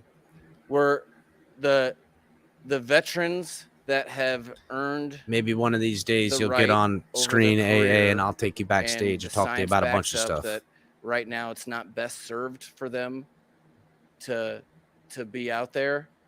We're not gonna put them out there. So he's talking about Raheem right now, and I'm kind of picking up what he's putting down. And I'm telling you guys, don't be surprised they deactivate Raheem and put him on the PUP for the being smart in a lot of ways. Raheem not 100%. You need the roster spot. Him say, hey, Raheem, we'll see you in week whatever. So any given day that can vary, but we try to be very intentional and deliberate in everything we do. So there's no absolute with anything. Do the best thing for the Dolphins is each and every player is ready for week one. And how did you hear what he said there? The best thing for the Dolphins is each and every player is ready for week one. So if Raheem isn't ready for week one, then why would you put him on the 53-man roster? Now, you do want to keep Raheem because you like him and you want him on your system. I'm telling you guys, I'm really leaning more and more to Raheem getting the tag to being on the injury reserve type of list. and putting him on there to hang on till later in the season. Because I think there's two roles or two guys you can put on that list to bring back later in the year. So however we get there is the way we'll handle those things. Thank you. All right. So outside of AA's investigative on what it appears to be a, sniff-a-hill, according to AA, I like what Coach is saying. I love what he's saying about the scheme and the zone blocking, how important it is to get this offensive, Mike, he's addicted to tree chicken, bro. No way. Performance-enhancing tree chicken at that, bro. That's why Coach is going to be out here drawing up schemes on the sideline, eating himself a big freaking snap off of, tree chicken kebabs and, reaching over here to the big plate, as you're saying, AA. So we're going to see how that works.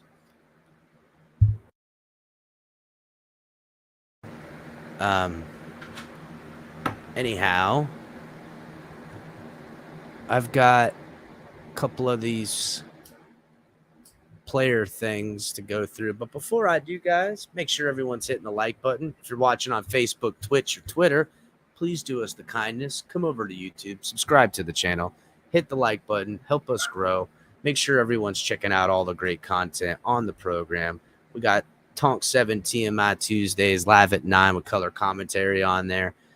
Doing that. Sometimes Color will do an open mic afterwards. Maybe Ali could start doing the open mic on Tuesdays, Ali. Maybe we'll talk about that. Maybe rotating it in there. But you guys can catch Color tomorrow night on color commentary. That's for certain. Everybody already know. Ali's show, which I'll get the whole, something like this or something like that for Ali's show, Exhale, on Saturdays at 10. You got El Capitan, TFTG every other night of the week. Cash App, Venmo, The Fins Tailgate. Fanatics, link is in the description, guys. If you're planning on buying any gear, please go to the link in the description. Hit it, buy your gear from Fanatics. It helps support the show. You can also buy our gear on there, and they come in different colors, guys. It's not just black, white, and gray. They got some other colors on there, too. So Cash App, Venmo again. And yes, Sweet Jumps, tree chicken is iguana. That's right. It is iguana. And guys, super chat is always welcome. So let's get to this article by David Fornes from the Sun Sentinel, titled Mike McDaniel not opposed to Tyreek Hill Jalen Waddle race, announces Dolphins will have joint practices with the Eagles. Miami Gardens in the offseason back and forth between wide receiver Tyreek Hill and Jalen Waddle over an impending race Hill has brought forth as a challenge to Waddle. We now finally heard from Miami Dolphins' new coach, Mike McDaniel. Speaking on Tuesday morning ahead of this team's first day of organized team activities, OTAs, open media, was not opposed to the idea of having the two fastest men on the football team and most important players to compete in such an off-season expedition. He even kind of gassed it up by talking a little bit of betting on there. Holla at the cash and tickets. Come back and find us, guys, when we got the cash and tickets rolling out, because next year, I don't give a damn if I got to do cash and tickets myself or with color and just Brandon the bookie. Hopefully Big Kev come rolling back around. Maybe Wizard of Oz comes back around. We are going to rock the shit out of some cash and tickets next year. I can't wait. Anyhow, I'm not going to tell them not to race, Mike McDaniel said. I love competitors. I'm also not going to force them to race. Approaching the storyline in question with the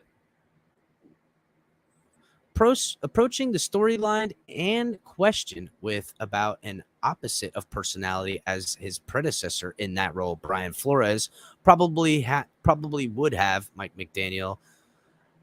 I had some fun with it, offering tips for media and fans that want to see the Waddle Hill showdown.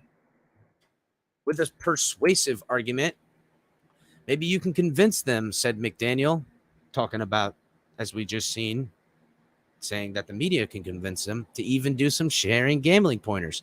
The guy pushing for the race the hardest, I would put my wagers on amongst your betting selves, which McDaniel better watch himself. We're talking about betting around here. The team ain't looking so good with fixing some shit and betting still in the capacity in the federal government with side betting and shit like that. You got to pay the tax, man. You got to play the game right. Maybe Bet US or, one of these other things will actually get some numbers on that race. Maybe they'll do some shit for charity, just like Tyreek Hill was talking about with what's his name over there in Seattle. Someone give it to me in chat, please. Oh my God. DK Metcalf. Sorry. Beat you all to it. Boom. Anywho, let's continue with this article. In an open house competition, in an entertaining subplot, Mike McDaniel's focus on OTAs remains with what he needs to get out of the roster ahead of training camp. I'm more trying to get them to figure out how to run a route, defend a go ball, or run the ball. Did I cover all my bases? I did. Then to have them compete and race, he said, we do track miles per hour on every practice, so they don't necessarily need to race side by side for me to put them in front of the as a motivating factor. Running back Raheem Mostert, who is returning from knee surgery that cost him his 2021 season in San Francisco 49ers, 2 carries in would also, it was only 2 carries in and he blew his knee out. I didn't know that. Would also have been a player up there in consideration with the race with Hill and Waddle as front runners, he said. Storyline began when Hill first mentioned he has to establish himself as the fastest player on the team as his introductory press conference following the trade from Kansas City Chiefs. Waddle, who is more than reserved, who has more of a reserved demeanor than Hill, as we all know. I'm sure that'll change with Waddle. We'll probably see a little bit more extrovert Waddle once he starts getting some millions and, has a couple years underneath his belt. I know it's not really in him. He's kind of like Tua in that way. He's not so much the boasty type. He lets his play speak for himself. I can respect it. I also like, as a Miami person, as a South Florida person, I like a little shit talk every now and again personally. That's why I like Hill. Later said he knew the challenge was coming, meaning Waddle, upon immediately learning of the blockbuster deal. McDaniel also broke some news at the first press conference of organized team activities, announcing that the Dolphins will hold joint practice with the Philadelphia Eagles in Miami ahead of the team's preseason finale game set for August 27th. It's already known that the Dolphins would do the same with the Buccaneers before their preseason opener on August 13th. McDaniel got started on his first OTAs as a head coach on Monday. You want guys committed to getting better. You want to really get established where you're going about it and getting better. He said to what establishes what he wants to establish with the Dolphins. You don't skip steps in this business. I'm very proud of the way guys have approached everything. McDaniel touched on the team's recent acquisition of running back Sony Michel, which we're going to watch Sony Michel's press conference here directly, guys. Adding greater competition to the backfield, signing Chase Edmonds, Raheem Mostert in the offseason, retaining also Sylvan Ahmed and Myles Gaskins. You have an opportunity to add a player of his caliber, of his pedigree, a multiple Super Bowl winner. We jumped at the opportunity, McDaniel said of Michel. And more in between the tackles runner than the other 3. Competition for the Miami Dolphins is only a good thing. McDaniel did not comment on Tuesdays about signing Melvin Ingram because Melvin Ingram had not officially signed at that point. Hopefully we'll be able to talk about him soon, he said. Linebacker Jerome Baker, speaking on Tuesday's practice, which we're going to watch that as well, said of Ingram, he's a playmaker. He goes hard every play. He has a high motor. I'm excited. He's a veteran. He's going to bring that to the young guys, and we're going to all learn from him. And wait to watch all that too, guys.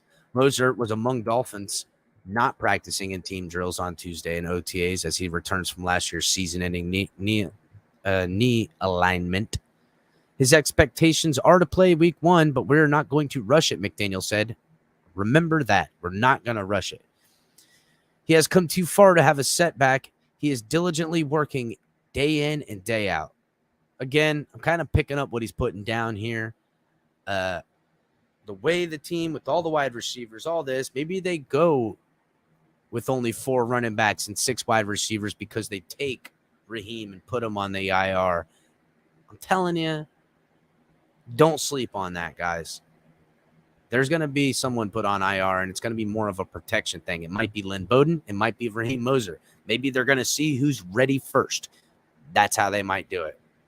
McDaniel also briefly recapped rookie minicamp held over the past weekend, where the number of undrafted free agents got their chance to make first impressions to make on the roster. I hold undrafted free agents in high esteem. They're not just throw-ins. So we're going to watch a little bit of those things here coming up directly, guys. But in case anyone didn't know, and I'll repeat it again from earlier, Melvin Ingram has signed with the Dolphins. He is a Miami Dolphin. It did cost us a roster spot, which Chris Streveler, the writing was on the wall. Skylar Thompson got drafted by this team in the 7th round, and they bring in another guy, and sorry, but you're the dude that has to be cut. I'm sure we'll see or hear about him getting picked up on a practice squad. I hope he finds work and finds a way to be able to provide for his family. That's, I don't know. We hardly knew ye, Chris Streveler. We hardly knew ye. Let's okay, so Barry Jackson article, everybody. Dolphins speed on display, highlights notes from the first open practice under Mike McDaniel. Per Barry Jackson, Miami Herald, everybody. Oh, get subscriptions to the Miami Herald, Sun Sentinel, all the local papers. I have subscriptions. I try to support these guys. I share the articles. I read the articles. I bring the articles to you guys. Try to support them. It's not that much money. It's worth the investment to me personally, not just because I have this YouTube show and channel and, try to bring content to you guys, but I also want to support the people who support us. I know everyone gives the writers and everything a hard time, but if those guys aren't in the room asking the questions and, whether we like them or not, we would have nothing. It would all just be propaganda bullshit, which a lot of it is anyhow, but it's a long fucking dead season, you guys.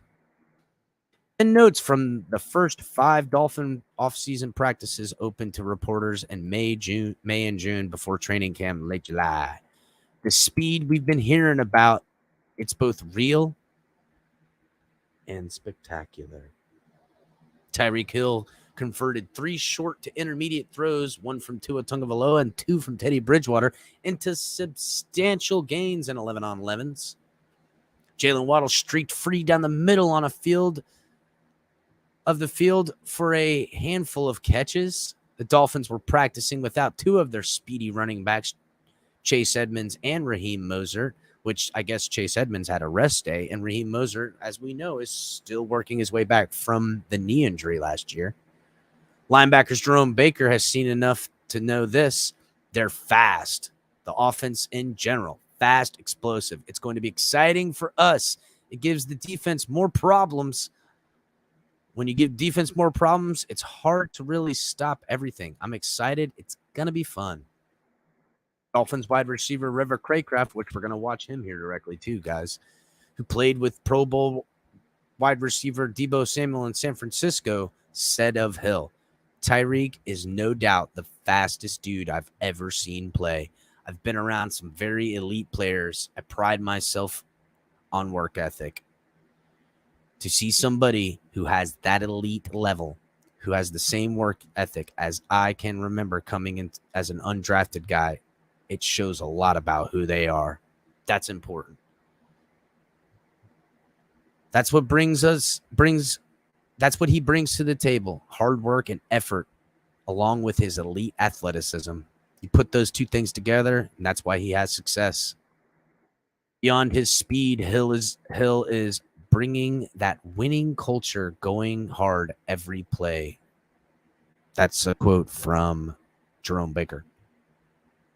Coach Mike McDaniel said he's fine with the Hill and Waddle race, as we all know. Tua's Tagovailoa's arm strength seems to be getting stronger. Now, this is according to Barry Jackson. And, Barry's kind of a guy that doesn't pull punches. So I kind of trust Barry's word a little bit. He says a one pass in particular, a dart to Hill, went for 50-yard touchdown in individual drills easily. The longest play of the day, an 80-yard reception by Preston Williams, came on a ball that traveled at least 35 yards in the air from Tagovailoa. The Dolphins were without cornerbacks Xavier Howard and Byron Jones and defensive end Emmanuel Ogbah. All three of those guys, I don't need to see in practice. Now, I do need to see them in practice for the sake of it being practice and teams and shit like that. I don't need to see them out there running and going hard and getting hurt. That's what I don't want. McDaniel advised reporters before Tuesday's OTAs that some veterans would get some rest days because of scientific analysts suggest that that's the right move preparing for the season. Something very important, these guys. If you guys remember, and I want to say it was 2013, 2014, maybe 2015, our sports science and medicine department was fucking lackluster. And for everybody who doesn't know and doesn't remember, we brought in some sports medicine scientists from, I want to say it was from England, from one of the best soccer teams over there. I want to say it was Manchester United. They brought this guy in. They brought some other scientists in, and they started making the players wear these different heart monitors, started doing different type of blood testing. We have revamped our sports medicine scientist whole unit, and applause to Ross and company for taking care of that long ago. Now, as it sits, the Dolphins have gone far and away and above of what teams do and see themselves taking notes on. We actually lead the way in a lot of ways because we live down here in South Florida. Staying hydrated, all that stuff, super important.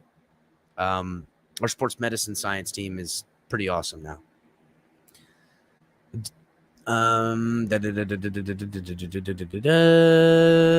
Dolphins gave a lot of defensive work to back up defensive backs, including safety Keon Crossan as a special teams ace who played in just 2% of defensive snaps with the Giants. So it's good that they're giving Keon Crossan some workout, because I don't expect to see him in the starting role, but he will be a special teams contributor and in-game positions.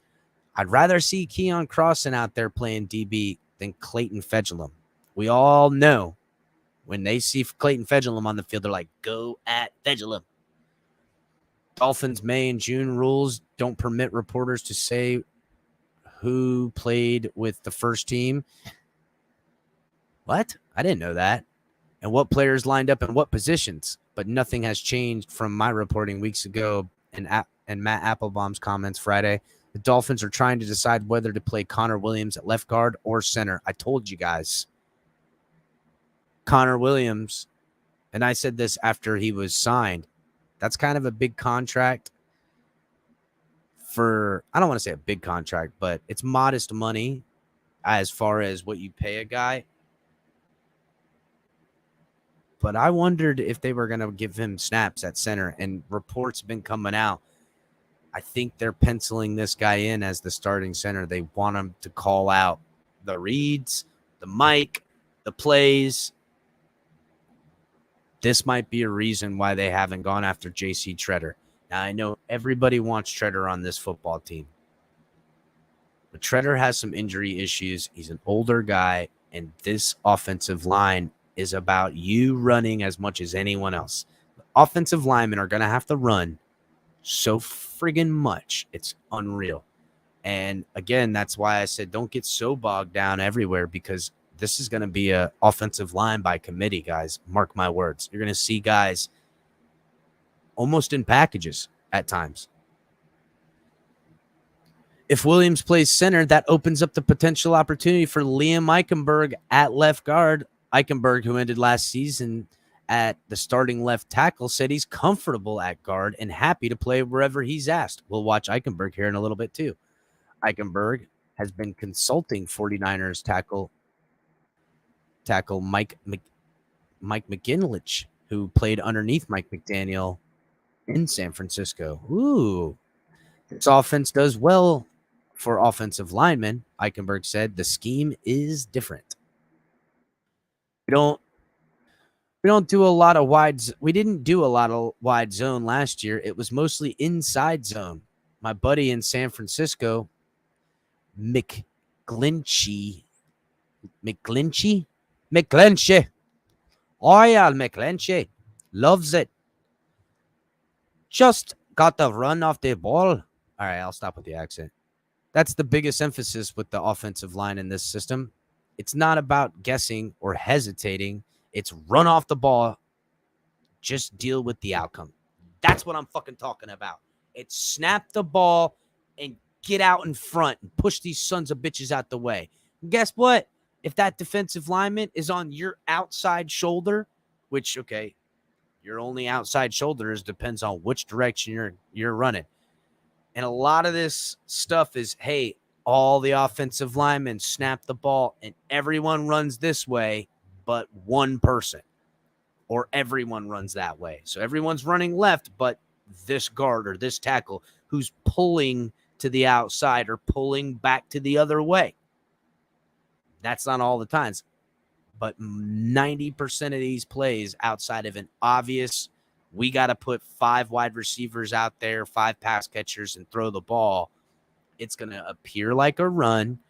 The ball's going to snap, and they're going to push off, and then the ball will be thrown. It'll always appear like that. The one thing that is very, very hard in all of this scheme change, which I know for a fact Mike McDaniel and Matt Applebaum and all of the coaches are emphasizing, is about where your landmarks are, how you know, and your eternal clock as a offensive lineman. Because the last thing you want is getting that illegal man downfield penalty. Okay, that's the one growing pain in this scheme change, where you don't want guys getting so far downfield looking for someone to block because Tua hasn't thrown the ball yet. So it's something to keep in mind. That'll be something they'll iron out, I'm sure. Eichenberg said McDaniel said he believes in us, and that's all I can ask for. He's a good dude, and he obviously believes in us. With left tackle Teron Armstead getting a day of rest, it was good to see Larnell Coleman getting some action after spending his rookie season on IR. After practice, Armstead assisted the young offensive lineman, including Robert Jones. That's nice of him. That's good to hear. Armstead's taking the leadership role and, bringing these young guys that are on the team, showing them some pointers. And fuck, how lucky are these guys? Pro Bowl, All-Pro, amazing, multi-millionaire, swagged out. That's a guy you want to listen to. He knows what the fuck he's talking about. And Armstead, wasn't he like a 5th or 6th round pick, everybody? I don't know. Oh, Big John, I'll send you the link via Twitter, and I'll have you hop in with Color and Ali here in a little while. I'll send it to you in Twitter, buddy. Let me get back to the article. I was just checking to make sure what's going on. Or Color, do you have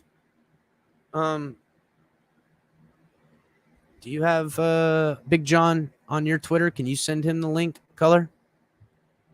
I'll send it to you in a minute. Let me finish this article if Color doesn't send it. Myles Gaskin's had a couple.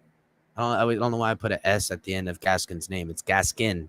Myles Gaskin had a couple of nice runs up the middle for substantial gains, with Edmonds and Moser sidelined and Sony Michel just having joined the team recently. Gaskin and Ahmed got a lot of the work, along with Jared Dokes and rookie from South Carolina, Zaquandre White, who had 2 good runs as well. Noah Igbenogany had a nice pass breakup of a slightly high pass from Tua on a pass intended for Waddle.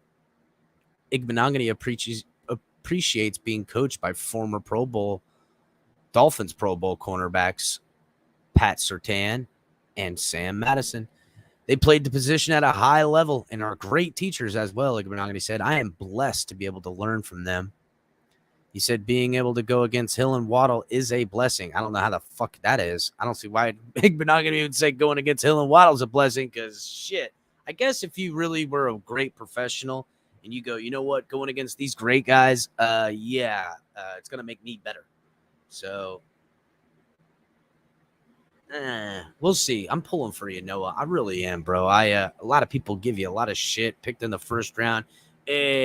No, he didn't make them pick him. He was only fucking 19 years old, just turned 20 like a couple days before the draft. He's got the pedigree. Both his parents were Olympians, I believe. I know his mom was. I mean, he's got the pedigree. I hope the kid gets it figured out. We knew there was going to be a slow roll with Noah Igbenogany. Speed is a priority in every position, even offensive line and defensive line. Ran sprints during practice. Tight end Mike Gesicki was involved in his usual catching multiple intermediate passes. The best practice performer of the previous day gets to pick the music selection. Wow. So Jalen Phillips picked the music on Tuesday, which included plenty of Kanye West. I like that. That's a good, way to thanks, Color. Make sure you get that sent to Big John. That's a pretty cool way to let people, motivate the players and give a little bit of bragging rights. Something about people who compete, guys, just so everyone knows. You got to have a winner if you're competing. And if it's practice, you don't really want to bring people down. But if you say, hey, the best practice performer today gets to pick the music for tomorrow, Jalen Phillips was the winner of that. That's pretty dope. Zach Sealer and Christian Wilkins, who had would-be sacks. They were obvious to everyone watching. No tackling. The pass protection was shaky at times during 20 or so minutes of 11-on-11s. Craycraft, who I and Color kind of, are keen on, who appeared in 6 games for the Niners last season, said Mike McDaniel is a super genius. He's smarter than everyone else. No offense to everybody out there, but he's a player's coach. He acts like one of us in the sense that you can talk to him. He's never going to big time you. Of observations from Britt Baker, he said about rookie linebacker Channing Tindall and his speed that it is evident. He's got a lot of things to improve on, but he's definitely got some speed and explosiveness. He will definitely be a great player in this league. Baker said also of new edge rusher Melvin Ingram, who hasn't signed yet, that he's a playmaker, high motor veteran. We're all going to learn from him. I'm definitely happy. Hold on. Baker said on the defense is mostly returning intact, including Josh Boyer and several position coaches. I'm definitely happy. Me personally, always had a different linebacker coach and coordinators. Always had different linebacker coaches and coordinators. It's a good thing, to expect a lot. You know what to expect and have knowledge what to build off of it.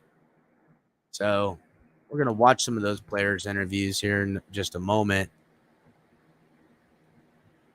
But real quick, guys, before we do, make sure everybody's hitting that like button, please. And has anyone seen Frank Gore out there knocking fools out? Frank Gore, for everybody who doesn't know, has tried his hand in boxing. A couple months ago, he started doing some training videos, and they put him in a fight. And for anyone who didn't see, Frank Gore won his fight, his first ever professional boxing fight, via knockout. I have the clip here. I hope I don't get whammied. I hope they don't hit me with the copyright. And I hope that they don't shut the stream down. So Color, Ali, everybody who Big John who's in the back. If you guys see the stream go down, let a brother know, because I'll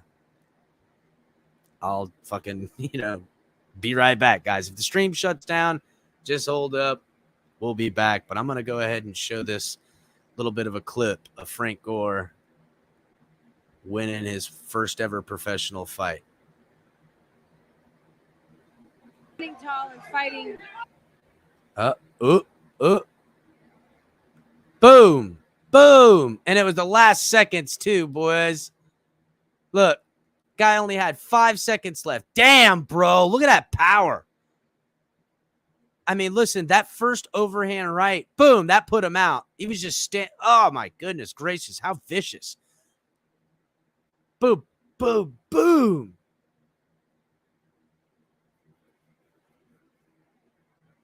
Fuck, bro. I mean, damn. As somebody who boxed, I don't recommend you keep your hands down low like that and spread your stance out. But it looked like up to that point, he had already been working his ass, and it was just coming. And Frank Gore is feeling himself a little bit, and just straight, boom, boom, boom, straight folded his ass, dude. Straight folded him.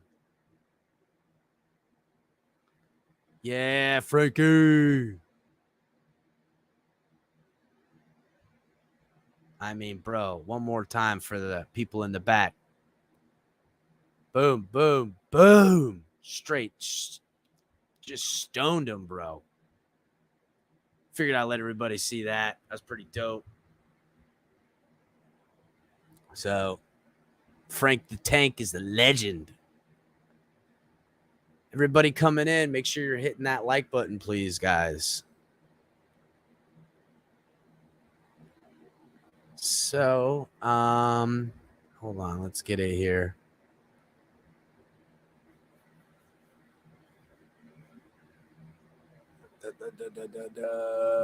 Okay. So, another article from Barry Jackson. Hill and Waddle are nightmare for opposing coaches. NFL coaches discuss how to defend it. Now, I told you guys, by all accounts, from the word coming out of OTAs, that everyone was excited to see Hill and Waddle on the field, and in the limited capacity that they're playing in, everyone can see the spectacle that's coming. For opponents this season, defending the Dolphins wide receivers Tyreek Hill and Jalen Waddle will be an ultimate pick your poison. I mean, damn. On paper, it seems really cool. New receivers coach Wes Welker said to the Dolphins, pairing those two veteran weapons, or those two weapons together. Those guys are full of speed all the time. A lot of times you get guys that are 4.2 seconds in the 40-yard dash that know they're 4.2 and don't really necessarily play 4.2. Hill and Waddle, they play and look like they're running at 4.2. They do a lot. Every time they're out there on the field, they're going as hard as they can. Judging by the fear that Hill instills in opposing defenses and the respect he commands, Waddle stands to be the benefactor. Hill last season was third in the league with receptions with 111, seventh in yards with 1,239, and ninth in touchdown receptions with 9. Waddle was 8th in the league with receptions with 104, 25th in yards with 1,015, and 25th in touchdown receptions with 6. NFL teams are already mulling over how to defend Miami's new electric tandem. That's exactly what I thought. Arizona coach Cliff Kingsbury told me when Miami had acquired Hill. They have 2 guys like that who can now take the top off. That's what I thought of. That's what's going to be hard to deal with. That's huge when they landed Hill. Hill said this much. Hill said this much is clear. You can never double team both guys. Waddle is definitely a threat. I'm excited to see it all. Another fast guy who can run routes, basically do the same thing you can do, meaning himself. But what's the best way for opposing teams to defend this dynamic duo? I posed the question to NFL head coaches. Very carefully, Baltimore Ravens head coach John Harbaugh said, you have to. Those are two great players. And you have to really give it some thought. With Miami on the Ravens schedule in week 2, Harbaugh was reluctant to go deeper than that. Washington's new head coach, Ron Rivera, said that the team playing the Dolphins each week will first try to determine what to try to take away from each of the two players' games. The biggest thing is dependent on what a defense does. You've got to take away what they do best, Rivera said. Rivera, excuse me. I said Riviera like I'm in fucking West Palm.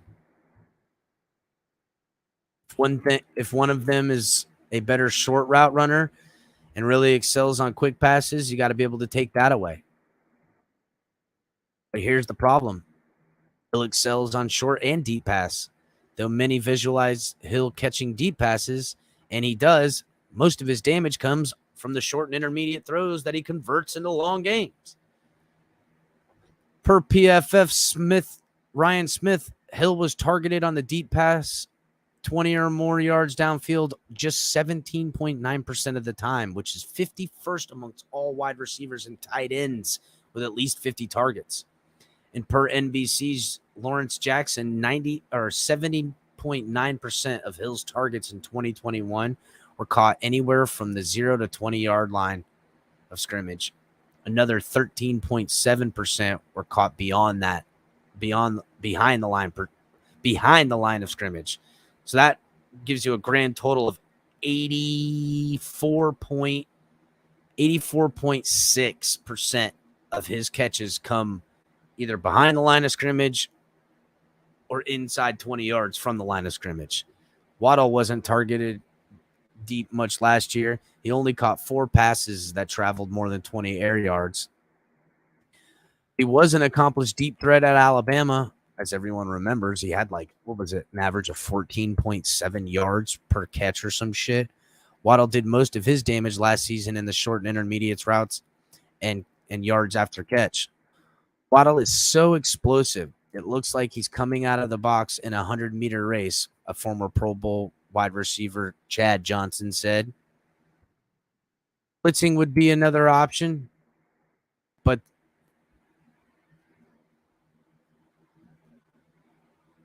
blitzing would be another option, but that's not without danger. One thing is clear to Riviera. You got to make sure that if you're going to risk it, talking about blitz or going with single high coverage, because that's what you would do in a blitz, you got to make sure that somebody can cover over the top, meaning a great safety. So if you ain't got a great safety that can, keep over the top with these guys, you're not probably doing much blitzing. You have to limit these guys. You have to limit guys like that. They are explosive players. We played Kansas City last year, and we were able to do it 3 quarters, and eventually they're going to get their plays off. But if you can limit as much as possible, that helps. Washington limited Hill to 9 catches and 76 yards and a touchdown in that 31-13 Kansas win. So didn't really limit much. You're all worried. Again, there's a defense that now has to focus on just 2 of the players on offense, leaving everyone else a chance to eat. And the second you take your multiple eyes off Hill and Waddle, because you have to, because you're just getting torched by the running game or whatever other wide receiver or tight end that's beating your ass, you make that one mistake and Tua catches it, he's catching you downfield. A current NFL defensive coordinator, speaking on condition of anonymity, told me the Dolphins will get the Chiefs treatment to an extent. You got to play 1 deep safety at minimum. But until Tua Tagovailoa proves that he can beat you over the top, I'm not sure you need to play 2 deep safeties a lot. And that's something that will come out. If Tua starts putting the ball to these guys, any of them, deep downfield, and you can put the team when they got 2 safeties staying at the top, you could fuck them up in the run game out of this team. Again, it's a beautiful thing. A lot depends on what you can manage in the run game. If you can,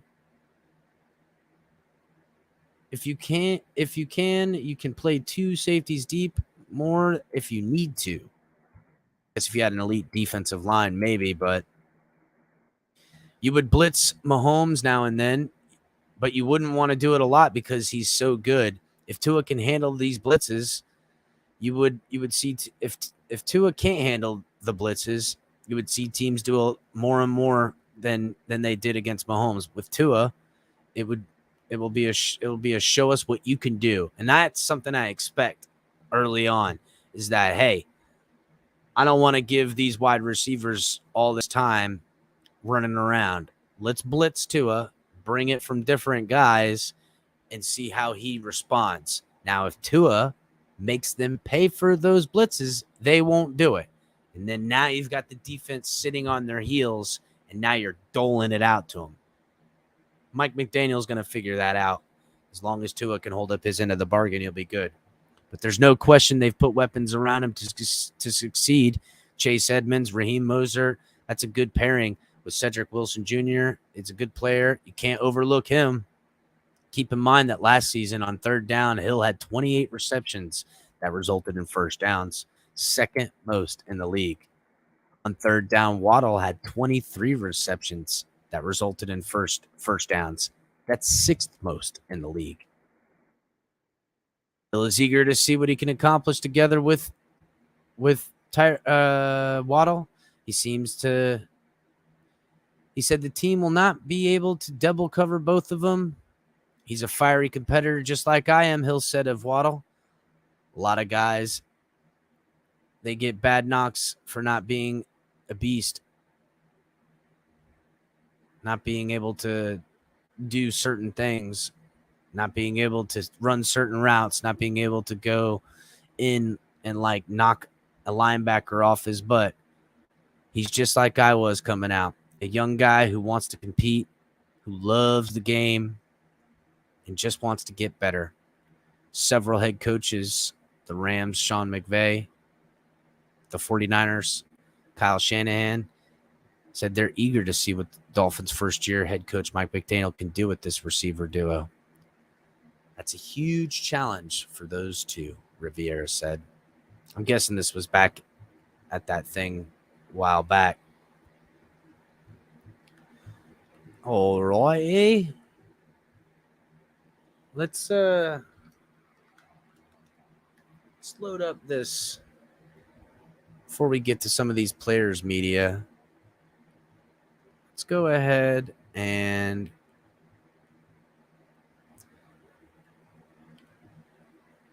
share this video.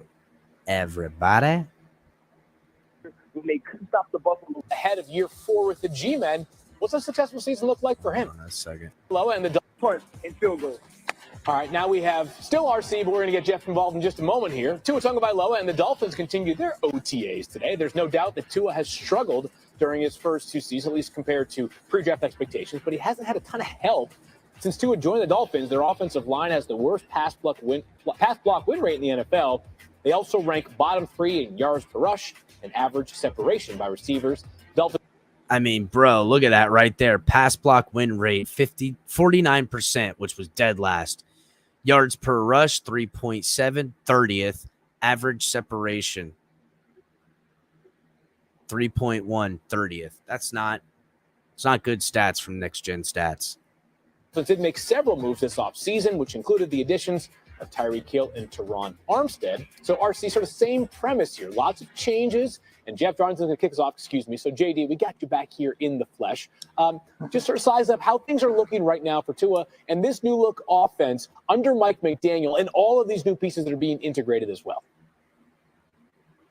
Well, you mentioned some of those additions, and this is, by the way, Field, an example of the Dolphins not only going all in to support Tua, but also just trying to do what they've been planning for the last several years, which was that's something, you know. Again, guys, this is Cliff. It's not a fail. Didn't fail the O-line. This is a plan. You can't take a team, tear it down, and rebuild the whole team instantly. It's just impossible. Even if you could, you can't convince free agents to come to your team and, you know, just say, hey, yeah, or you could, but you could overpay them to get players to come and pay for contracts that are affordable for us to move it around, or we could just pay guys and find ourselves getting nowhere. It's a balance, bro. It's a balance. What's up, Irving? How's it going? Trucker Sean, what's going on, guys? Everybody hit the like button, please. Let's continue on. Was to acquire a bunch of draft picks and then eventually use them to turn this offense into something better. Mike McDaniel ultimately can oversee these different weapons, and this is actually the important time of year for McDaniel to kind of become that mad genius that he was known to be in San Francisco. Because when training camp hits, when the season hits, ultimately he's going to have to be that head coach who oversees everything. But right now, he's in the lab, and he's thinking about guys like Jalen Waddle and Tyreek Hill on the same field together. He's thinking about having protection from Armstead. He's thinking about the fact that I'm going to focus on yards after catch and put Tua in the best possible spot. That's exactly right. Right now, he should be dialing up, figuring out his players, learning what they can and can't do, getting his position coaches to give him the cliff notes on his guys, finding out their areas of weakness, implement their scheme, implement their type of offense that they want, and work out those kinks during this time. Put the playbook together, and when they come back for training camp and start getting ready in a couple of weeks, when all that happens, bit by bit, build the offensive scheme that they want. And then it's about practicing plays that Mike McDaniel can dream up with that genius mind I've been hearing so much about. So there's actually a lot happening here in Miami that I think could go a very long way into developing this offense into something that they've been envisioning down here for several years now. Yeah, Jeff, I know you commented earlier this offseason. There's more buzz surrounding the Dolphins than there's been in a long time, perhaps dating towards the tail end of the Dan Marino era. RC, let's get back to you here for a second. Do you think that Tua is a good fit for this Mike McDaniel offense? Listen, I do think that Tua is a good fit for this offense. Let's think back to what he was. How can Tua not be a good fit for this offense? It's literally a tailor-made offense for Tua, is it not? I mean, really, that's shout out to Chris Greer, unbeknownst to Cliff, who I see that I know you don't agree with Greer, but to me, Cliff and everybody, hello everybody, that we've heard from several people, Tuscaloosa, Tua, give him an offense that resembles Alabama, and you'll see results like Alabama. That's what they've done. They have weaponry, a bevy of weapons, maybe some work to do on the offensive line. But could you guys imagine if Connor Williams wins the center job? Eichenberg, a second-round pick, is now the left tackle. The left guard. The right guard is Hunt, and our right tackle hopefully works out to be Austin Jackson. Probably a better offensive line than we've had. And who he was at Alabama. It was about getting the football out of hands quickly, being a run and then play action team. Isn't that what they do in these Mike McDaniels, Kyle Shanahan type of offenses? It's going to be a run-heavy team that gets you into positions where you can go yards after the catch. And the one thing Tua Tagovailoa was great at was when he had people on the outside, when there was talent, he made the right choices. He got the football to the guys that can make plays in the best ways. And I think that's what he'll do as well for the Miami Dolphins. You expose the matchups. You find the soft spots because you force the defense into zone. You run at them when they're worried about your passing game and sitting too high. You let that RPO lead off with the R part. You run it at them.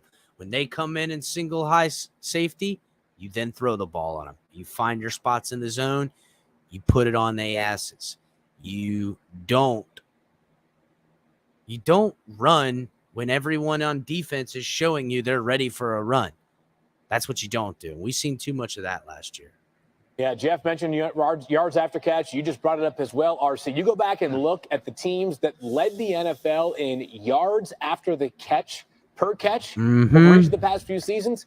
It's the 49ers, and the 49ers again, and the 49ers once more. They certainly were a team that was great at playing in space. Yep. So a team that has some expectations coming into this year. And all of a sudden a division that, by the way, looks very, very good. But perhaps no division looks more stacked than the AFC West, which is where we turn our attention to. So before we get some of these player interviews, I'm going to bring in the boys. Everybody's in the back. I'm going to bring in Big John first. And look at tiny Big John. Big John, not so big. Ali, you want to hop in? Ali, Color, you guys hop on in? I just want to know if you can hear me, brother, before we get started. Sound fine so far, bro. Okay. What's up, Ali? Not much. How's everything? Oh, just doing the damn thing. You know what the funny thing is, Ali? He doesn't fucking know that he's been talking about the Dolphins, and the actual conversation that has been going on in the background is about his mustache, and he has no clue. About my mustache? Fatality. What about it? We were making fun of your mustache for 15 minutes, and you're too busy talking. You don't pay attention to the private chat. I mean, bro, I don't give a fuck. So, oh no! What? I didn't say you gave a fuck, but it was funny. Oh, what, in the chat? Everybody making fun of me, or in the In back? the private chat, me, Ali, and Color. It was really how you were leaning against the mic. It made an illusion that one side of your mustache was going a 45-degree angle. Like this? Kind of. Yeah, you know what? When you're blessed with good looks like this, you don't really care about your appearance, bro. You really don't. I am the #1 contender. That's right. When you got good looks like this, you don't really give a shit, bro. The ladies come and give you the attention. You guys can make fun of me all you want, but kid know he got the moves, boy. Watch out. You already know what it is. You were talking, and we're just cracking up. Color's like rolling the fuck over. I can't. For all you got, I grew up in South Florida. My dad's born in Jacksonville. On my dad's side, on my mom, on his mom, they go all the way back to Florida from the beginning of the state. So I've got like this old Florida swamp blood. It's too hot to be growing deep facial hair. So it's been bred out of me to not have like thick facial hair because I don't need it to survive. Now, if I lived up north for like a year or two, I'd probably thicken out and probably grow a shit ton of facial hair. But I don't need it. It's too fucking hot around here, bro. I don't need any competition from you, bro. Say who. Yeah. So sorry, guys. I was whipping up some dinner, but I just want to say that Big John literally came in with a protractor and a ruler and was like, "Yo, look at this, man." And then he was busting out the compass, to. Well, I was just like, I defended you. I defended you. I'm like, well, it's probably because of the gray on the right side just makes it look off balance. I do have some gray in my face. I can't fucking grow any facial hair, but like a third of it is gray, which is bullshit. It's bullshit. So, and now, man, what am I gonna do? What are you gonna do? What? No tree chicken, Mom. The best part of the whole conversation. It was the best part. So, I searched up and down for the director news. All I have is that it got released out actually originally on Big O's show. I think it was either with Omar Kelly or one of the beat writers. Joe Shad said it. That's right. Joe Shad said it. From what I understand, he that day after had taken another job opportunity. Yeah, they haven't officially announced it yet. However, I did find that the Miami Dolphins are hiring 2 positions regarding the video. They're looking for a video producer and what was the other one I found? Let me look at that real quick. Looking for a YouTuber? They just need to call the boy. Holla. Yeah, I think it's some type of videographer of some kind. I ain't got no education on it and They're shit, looking but for I'm a strip fucking club. hard at. Go to Cheetahs, man. They're all there. Shit, dog. Looking for a male stripper. I'll get that down too, It's boy. funny Watch out. it's funny you mentioned cheetahs. I was a couple weekends ago. A buddy of mine was in town, and they said they closed the place down. It was kind of funny. Batman, I wasn't really planning on dropping a link, but I mean, Batman, I'll send you the link because I wasn't planning on having like a big thing. I'm gonna send it to you, Batman. I'll send it to you on Twitter. I was gonna play some of these player interviews. I'm sorry, bro. Every time I jump on, shit just goes haywire. I know, right? Everybody gets excited, Big John. They're like, "Oh, Big John." No, don't lie. You get excited. They don't give a fuck. Damn. Color doesn't give a fuck. Color's like, gringo, white, and don't give a fuck. I don't give a damn what happens. Gringo, white. And everybody knew you didn't mess with Big John. Nope. Hey, man, I don't miss Big John. No country tune. I don't miss Big John. We do need you around every once in a while, Big John, to keep the Tua haters in check. That's right. All of a sudden, now 20 minutes, my fucking internet feed will fuck up, and it's Tua and his cousin and her mother, and dirty, bro, like that. Yeah, man. I call it how I see it, bro. Fuck. If they were only preview to our conversations on the phone, this is nothing compared to what the fuck we talking about. No, bro. If they knew the chit chats you and I got, bro, they'd be fucking. They would really knock us off the internet. Me and you would never be able to get on YouTube. Never, ever, ever, bro. I would be barred and clipped. Where do I live? Capable of that emotion. Where do I live? I live in the west coast of Florida. Cliff. In the house with a window. But yes, I do go to games. I will go to a game this year. Been to a bunch of games. I used to live in north of Daytona. Seen it Jacksonville a couple times, Tampa a couple times. I'm actually. He lives on the island in Tampa Bay with Tom Brady. Mm-hmm. I do. All right. So, what do you guys want to see first? We got a couple of players here. Hey, last but not least, if Giselle gets pregnant, we know it's Caps. Oh no! It's all you, bro. We know it. Listen, I ain't never had a scare, so ever. Never have I ever. So, what do you guys want to watch first? You guys want to watch video? Oh, God damn it! Give me options. I am. What's the first video? I am. Relax, homie. There's fucking 8 things to name off here.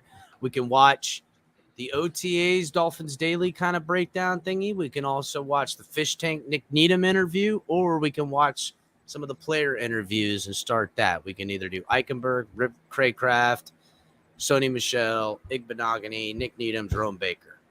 What are you thinking? Sony Michel, the guy we don't know. All right, perfect. I like that.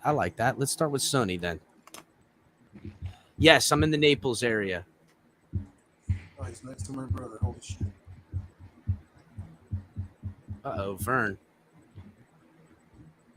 Oh, did you need me to get Batman the link, or did you already take care of that, Chris? Batman said he was cool. All right. Kind of messed up here, though. Batman just didn't want to compete his beard and my beard at the same time. Nah, Batman's cool. All right, let me pull this. Hey, female, what's your name? I am Batman. All right, so let's get this. Boom. I done messed up the whole thing there for a second. Is All right. really good late color. What's your name? No, how great Georgia is. Georgia's the #1 team in the country right now. Until someone beat them. That's what stands. Damn, the shit talk between the Georgia and Alabama folks got to be going off in the freaking thing right now. So how's it feel to be back here? I feel great to be back home, to be with a great team, a team that I've watched from afar, a team that I've competed against. Knowing guys on the team and knowing what they're about, knowing how hard this team work and seeing how hard this team work, I'm excited. What do you think about that running back group? There's a lot of good players. Yeah, definitely. A lot of great runners. And my whole thing is, if you want to be a good runner, you got to compete with great runners, and that's one of the reasons why I came here. When you were growing up, playing high school ball right down the street and all, did the thought ever occur to you that you might be in Dolphin colors at some point? It was a dream, aspiration.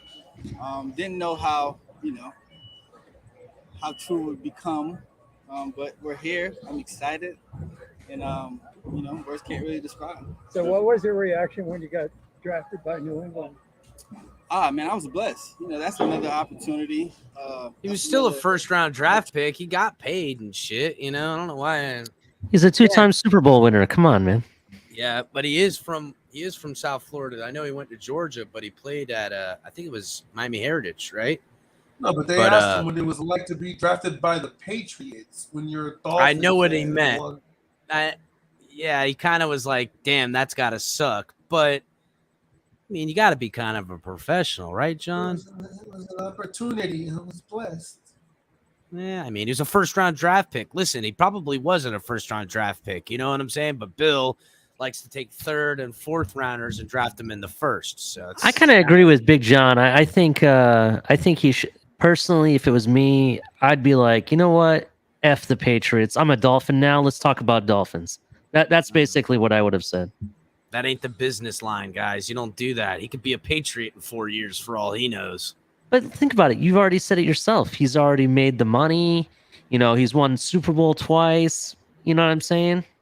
He won a Super Bowl as a rookie for the Patriots. So Correct. that would be the blessing. You got to listen. These are, first of all these guys got to count their blessings. I mean, fucking the fact that they're there.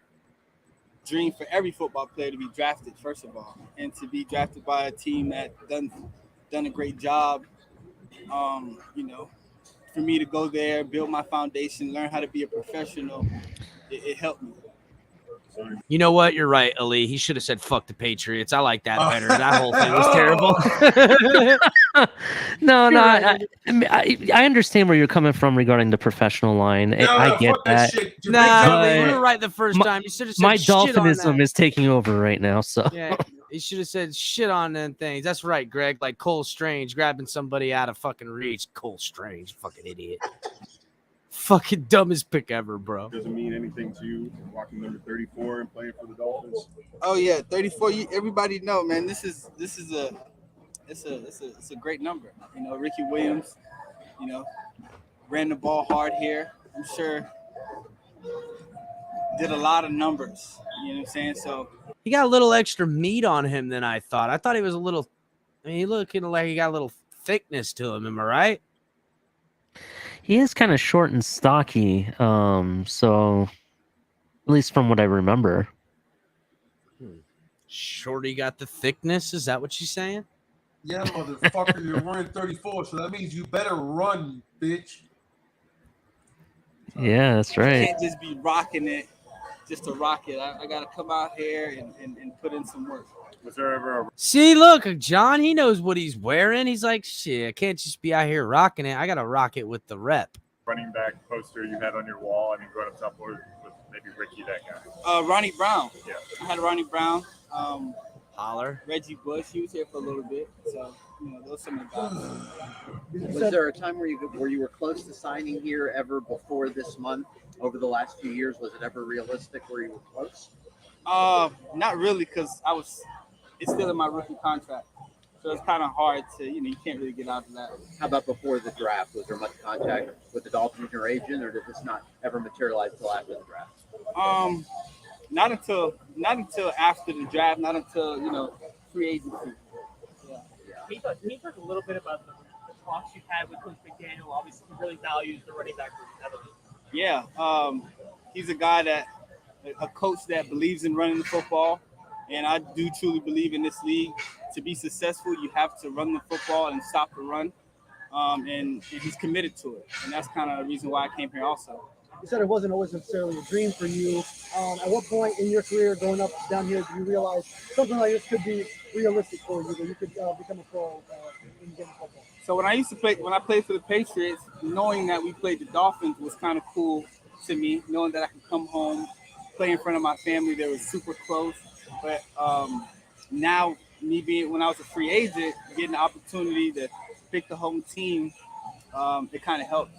What about growing up at high school down here? I know you were a phenom since like 8th grade. At what point did reaching these heights become something that you said, okay, that might be realistic? It was a process for me. It was the step of going to college, and when I was in the process of college, that kind of became a idea or a potential idea of playing for the Dolphins. Is there a game against Miami that stands out for you? I would say my first 100-yard game was against Miami of my career. Yeah, but it was Damn. My first 100-yard game was against Miami. Shit. Yeah, but he doesn't have any good memories when he comes down here, because every time he comes down here, they get their ass kicked. And what about now that you've come back? How many tickets are you going to be responsible for home games? Yeah, I'm gonna try to limit them since we pay for tickets. There are 4 starting NFL running backs on the roster. Obviously, with you, Raheem, Chase, and Miles. Is your hope to be the starter opening day? Are you coming here thinking it's an open competition? You can see that? Definitely. Iron sharpens iron. I know these guys' skill set. They are great running backs. They are great runners. And to your point, they all are starters. And I think, in the reality, if you look at Chase Edmonds and what we paid him and the contract and all that stuff, and you look at Sony Michel and vice versa, like, don't get me wrong, I like Edmonds, and I think but look at Moser and Michel are making together less money than we're going to pay Edmonds. That's kind of weird. I know Edmonds is really on it's a multi-year deal, but really it's only a 1-year deal because of how they did it. But it's good to see guys are picking Miami. You know what I'm saying? That's what Sony. He is the starter. To me, Chase Edmonds is the starter running back. I agree with you. I heard Edmonds took less money to come here than Arizona was offering him. I heard that too, Ali, because of what I think it was Mike McDaniel is why. I think so too, but I don't think he liked how Arizona was going to use him, because what I heard exactly was they were going to move off of their other running back. I can't think of his name. He used to play for the Steelers, Connor. They were going to move off of him, and they wanted to sign Edmonds to a long-term deal, but he jumped ship quick to Miami. So, well, probably a little bit of seeing, what we're building here and want to be in Miami too. I think definitely. This team, if we all can piece our best, and eventually we'll be our best. And the opportunities will come, and you got to take advantage. Super Bowl experience. What can you bring? Just keeping my head down and working. I think that's all I know, and I think that's all I'm gonna continue to do, and earn my teammates' trust. Pete, that's not even correct. I want to respond to Pete real quick regarding Kenyon Drake. That's not correct. Kenyon Drake, I believe, left Arizona. Then Edmonds showed up and everything, so he didn't take his job. No, I mean, just my opinion. Oh yeah, I love Pete to death.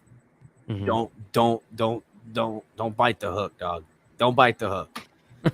Don't bite the hook. I'm just trying. Pete out here, you know, fishing. Listen, bro. And Listen. he's Pete good at does it. it on purpose. He tells That's what I'm you, saying. Don't bite the hook. That's what I'm saying. Listen, Ali. The day Pete told me that Jakeem Grant was Jalen Waddle, I stopped listening to Pete. I love him. There's no way Yeah, I guess it's true. I really shouldn't listen to somebody that is hating all over Chris Greer about how he hasn't signed Baker Mayfield yet. So I agree. All right, let's do the Dolphins today thingy majiggy. Color. We need to find the cheerleader section. That's what I want to see. Yeah. Who's the long snapper? Dude, did you see Morstead punt the ball? I actually have it. Hold on, let me You saw my tweet about that, right? That's what I was gonna say. I actually have it. I think it was you that did it, Ali. It was your tweet. I seen that. Hold on, let me pull it up. It was pretty rad. That's a wild I was trying to figure out the yardage. It looks like he puts it in between the 10 from the 20. I don't know. It was fucking. He cranked the shit out of it though. Hold on.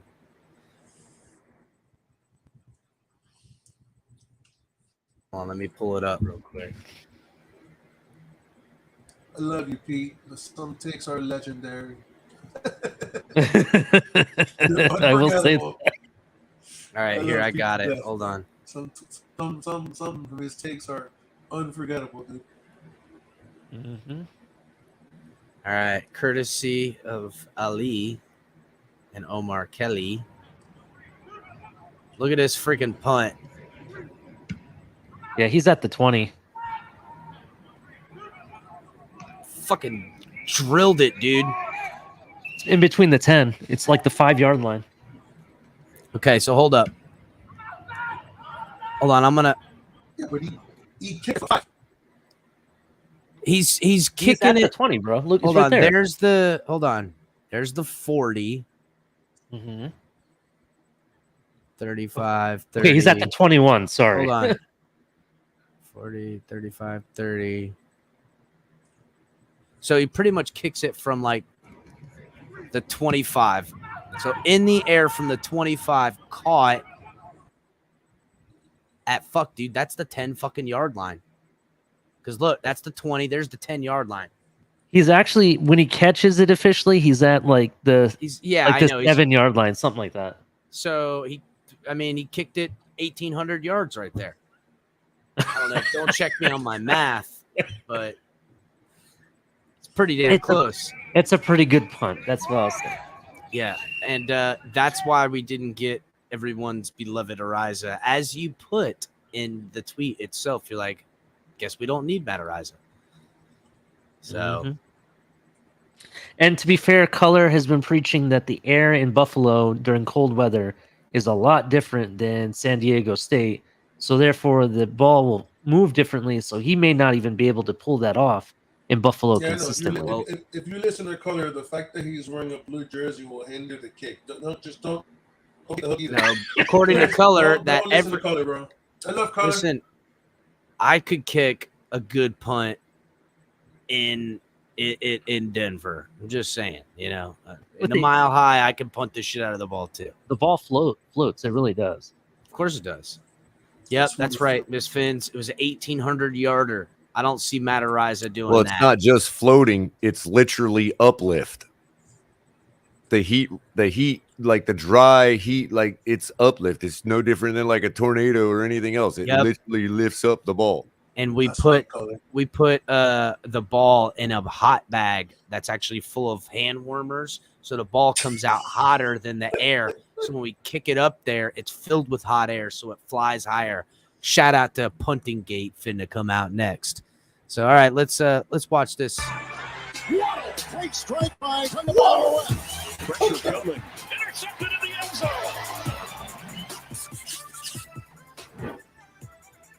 I wish they would just have this commercial. What's up, Dolphins? This is Dolphins Today from the residents. Baptist Health Studios here in Miami Gardens. I'm Kimberly Bell, aka Kimmy B. Now, while you were all enjoying the sunshine this weekend, rookie minicamp went down on the practice field and was the first chance for our 2022 draft class to prove their ability to the coaching staff. Now, 14 undrafted free agents also took part. Let's take a listen to what some of them had to say after their very first taste of an NFL practice. I feel like it's going to be really challenging. You know, it's a lot of work. I feel like I'm going to be here a lot, you know, in the facility, just learning and, you know, studying a lot, watching a lot of film just to, you know, get back up to speed and so I can play fast as I can. Yeah, it's very surreal. I'm just, when I woke up this morning, I was literally just telling myself there's no place on earth I'd rather be. It was an early wake up. I was tired, but I couldn't even be mad. So, yeah, it's a dream come true. I'm just trying to learn how to be a professional right now, you know, just trying to get my bearings underneath me and dive into the playbook and just learning as much as possible. I understand this is going to be a process. You know, it's not gonna happen overnight, you know, so just I'm just focused on putting in the time, investing in the playbook, investing in, you know, getting to know my teammates and coaches and just trying to put my best foot forward every day. You know, I'm somebody who wants to learn and grow and get better. And so coming in, you know, I have an opportunity and just want to make the most out of it. The biggest thing is being able to find my role and be great at it. And so that's how they used to play with Holland, right? To do that is huge. Yep. His So best now friend. we move ahead to OTAs. They call him the which began general. on Monday, and let's not forget that outside of all the new players, we also have a new head coach evaluating his first NFL team. Let's check out what Mike McDaniel had to say on Tuesday about the start of OTAs and what he's seen from the team thus far. If we want to make strides and progress as an organization, as a football team, we have to position ourselves so that when we come back for training camp, that we're able to practice and operate at a high caliber level that fits, you know, our goals. And high caliber level, boys. Okay, but how are you going to do that? We all know what you need to do. He just said it, Color. He just said it. He said we need to work out these kinks now through these practices and playings, so when we come back for training camp, we can practice play at an optimum level, high caliber, like a freaking 357. There's no easy way to do that. You just don't wish things to happen. You take matters into your hands in the game of football. And guys, I'm very proud of the way they've approached everything from that standpoint. And I'm surrounded with so many people that I'm surrounded by idiots. That would have been so awesome if you'd have said that. I'm surrounded by idiots that I have to make smarter. Don't worry, guys. I'm getting them up to speed.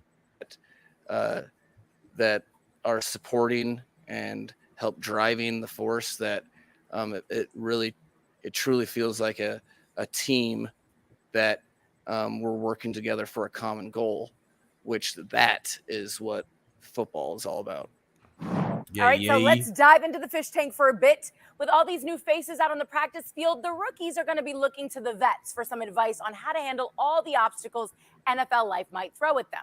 Second-year player Jalen Phillips is no stranger to handling adversity and pressure and takes a lot of pride in helping those around him be successful. As he tells Seth Levitt and OJ McDuffie, one of the most crucial qualities a young player can have in managing expectations on the fly. Check this out. For me, it was the mental aspect of it. It was coming in, being a first-round draft pick, boom, immediately there's pressure and expectations. It's like, how are you going to handle those pressure and expectations? And for me, you know, I almost kind of came in a little too arrogant from my experience before, thinking, oh, I've handled adversity before, I'll be straight again. But then it's a whole different world because, you know, you have the pressure from your coaches, you have the pressure from your teammates, pressure from yourself, family, friends, everybody, and just having to internalize that and deal it. You know, what I realized is that I had to manage my level of expectations. And ultimately, you know, I just wanted to be proud of myself with the work that I was putting in and, you know, what I did on the field. It's like, I can't control a lot of things. You know, I can't control how people are going to feel about my performance. I can't control a lot of the time how the coaches are going to feel about what I'm doing. But at the end of the day, you know, I can lay my head down at night and be confident in myself as a man. Damn, that boy's scary coming around the edge. To, you know, be successful. All right, so you may remember last month when we gave you a sneak peek into what went down when Christian Wilkins and Michael Dieter went training with the Miami-Dade Fire Department. But we didn't give you the full story, and this footage is way too funny not to share. Here's another look at how the guys did once they got suited up and put to the test. Fire and smoke scene, 9300 Northwest 41st Street. What? Dude, go. We got action. We got action. All right, so far I gotta say the way that Dieter's running is not making me feel really good. Let's rewind that a little bit. A little bit more urgency, Dieter. Damn, Dieter looked like a big ass grown man. Remember the baby face Dieter that came into the league? I don't look Looks like a him now. giant now. Look at Yeah, that. he fucking looked like Sasquatch over there now. Bitch will eat your lunch. I think his head is as big as my body. Shit. I know. 9300 Northwest 41st Street. Dude, go. We got action. We got action. Let's go. I'm on this side. Let's roll. Let's do it.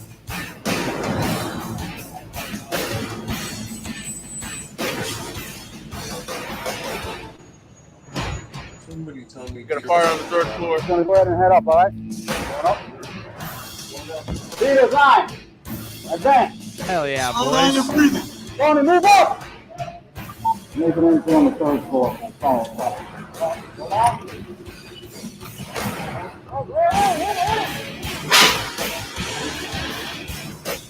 Now, if you are like me thinking I need more of that, good news. We'll have that full episode for you on Dolphins social channels later this week. But that Damn, I can't wait to see that shit, boys. I don't know about you, but that shit look dope.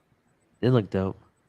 does it for this edition of Dolphins Today. Of course, we appreciate you spending some time with us, and we'll see you soon. All right, I'm Kenny B. All right, Kenny B. Bye, All right, Kenny so B. 2 comments on this video. One, is it me or Cam Good looks really big, dude? That guy looks huge. And two, buddy, on the Yeah. field, even coming out already from the writers on Mhm. Twitter, all of them are like, thoughts on Cameron Good? Guy's a monster. Guy's huge. For a kid Yeah. coming out of college, usually they're like, yeah, this. No, like all the way around, he's fucking massive, bro. yeah, and the way he Yeah, talks, that you can just tell. tells you that him busting through all them, blowing up them offensive lines ain't a Mhm. fluke. That's right. When you watch his Raw tape power. and you see him raw powering up on guys Mhm. as an outside linebacker, I edge rushing. see him getting in right away, rookie season in goal line and short yardage situations, man, all day to blow up that line of scrimmage. I don't Yeah. know. Melvin Ingram's on there now, but I do see him making the team because of that. And as Definitely. far as a project goes, we might see him coming in and doing snaps as the year goes on.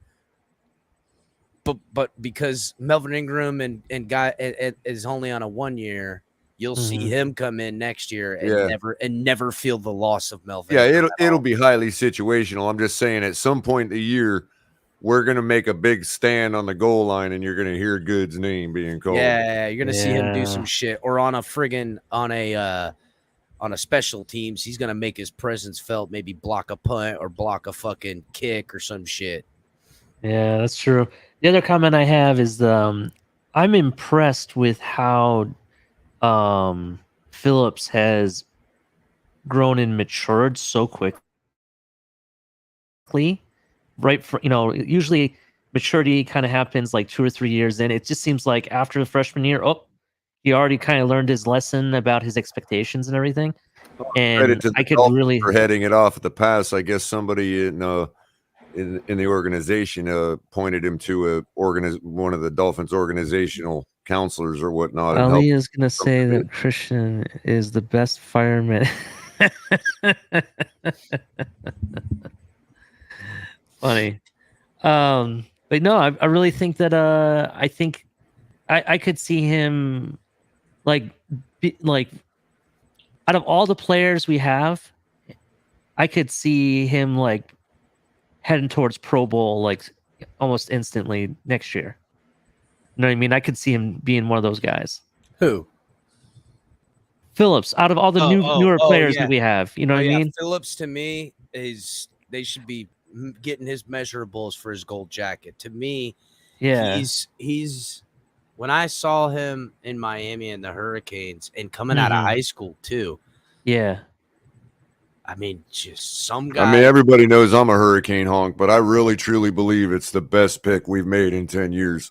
I'll say this: the guy that the Bills got as well, that was from Miami. Both of those guys, even though he didn't play the yes, Gregory.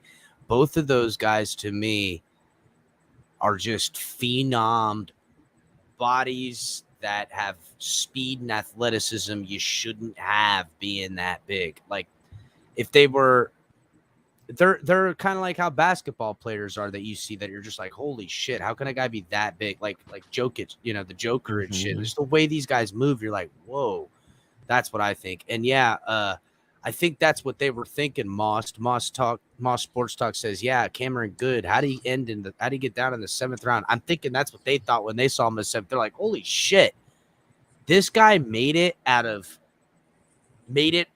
all through the 4th and 5th round, 6th round to make it to us in the 7th. I'm sure they were. Well, Chris, it's like you kept saying, it goes both ways.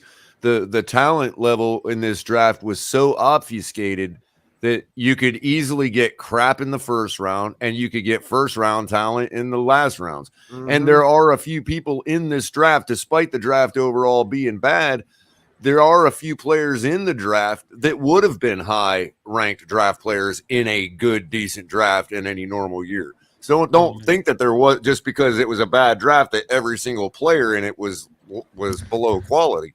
I would take a shot finding who those players were. I would take a shot in the dark. Hold on a second, Lee. I'll let you get out there. I would take a shot in the dark that we're going to find more of these 1st round, maybe 2nd rounds are bust, and more of the 5th, 6th, 7ths are more better players than ever before. And I think it's just from COVID years in college, incomplete data, and a guy over in Cal had no fucking games. Exactly.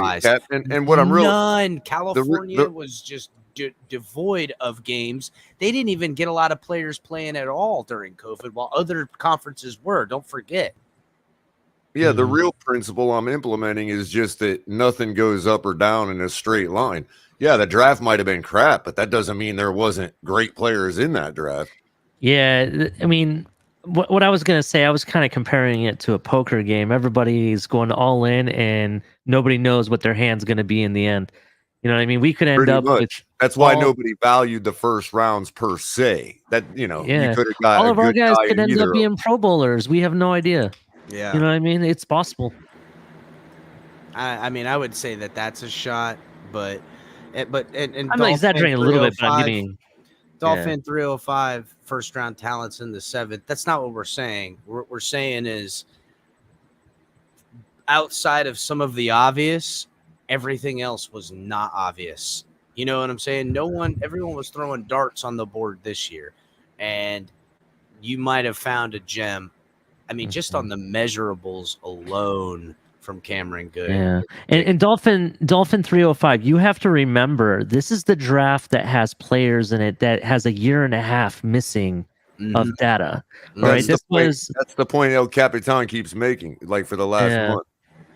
Yeah, so that's why nobody really knows what they have. They may have had a good year this year, but nobody knows what the past year and a half would have been for them. That's right. You know what I mean? So that's what you have to think about. And you had guys that, like Skylar Thompson's a perfect example. He's a 6th year college student, okay, that came into the draft this year. That wouldn't have been the case because of COVID. You know what I'm saying? Like, he would have entered the draft last year or whatever. And a lot of these players, number one, transferred to different schools after and, because of COVID. And then a lot of these players are guys that either would have already tried to come out in the draft and went undrafted to teams a year ago or 2 years ago, but opted to stay in college and play their hand out and try. So some of these guys are absolute fucking busts. And some of them have just fallen through the cracks of what happened in 2019 and 2020 when everything just crumbled in the education system. The fucking whole system broke down. So there's a lot got lost in this, and there's hard places to scout just from and the as such, you have no idea which round is the best. That's right. And just from state and city ordinances that were more strict on COVID with their programs and things like that, there was less games played. The games that were played were awkward in some instances. Dolphin. That's what I'm saying. That's exactly what I'm saying. We just don't know because of what Capitan's talking about. Nobody knows where the talent landed in this draft, whether it was the first round or the last round, is what we're saying. Yeah, that's all I meant. Generally speaking, I guess, the players in the first round were probably the more often the hits in this round, but there's nothing to say that there couldn't be a first round talent in the 7th that got overlooked because the data is so incomplete this year, is all we're saying. But I get your point. You know what I mean? All right, let's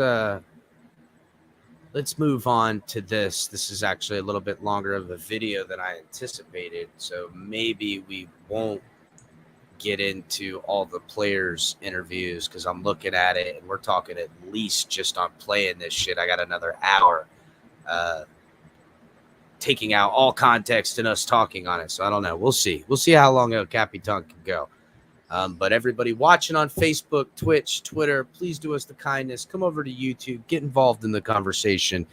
Hit subscribe. Hit the like button, everybody. We're cooking late. It's after 1. Let's get it, everyone. Everybody, all right, let's. Honestly, from the bottom of my heart, fuck the like button. Nobody hit Damn, bro. No, I need that to be hit, I'm dog. just fucking with you. I'm just fucking with you. If you guys don't hit it, then it doesn't go to anyone else. Everybody hit the fucking like button. Like I this. swear to God, y'all don't hit the like button. I'm gonna just move on everybody. It's not gonna be Damn, dude. No, don't do Here that. at the Don't Penn's do that. tailgate, we went X-rated. On the like button. Like that. That's that love button.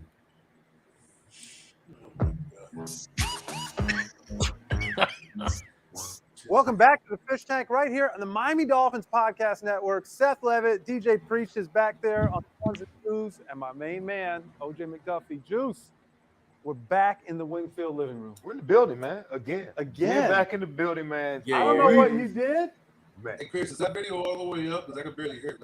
It's definitely not about me. Let me see. When it was about me, we were like out back. Yeah, dog. It's all the way up. It's a tough one. It's a tough interview today, man. Yeah. Guys like we got in the tank today, always been my nemesis. This is a matchup I've been looking forward to. Bro. Penetrate the like button. That's Cover right, job dude. I like in the that. secondary Penetrate the like In button. the slot. In the slot. Oh, I can't wait to ask him about it. Nick Needham dives into the fish tank. How you feeling today, man? Feeling good. Got done working now, so I'm ready to start out. He's ready.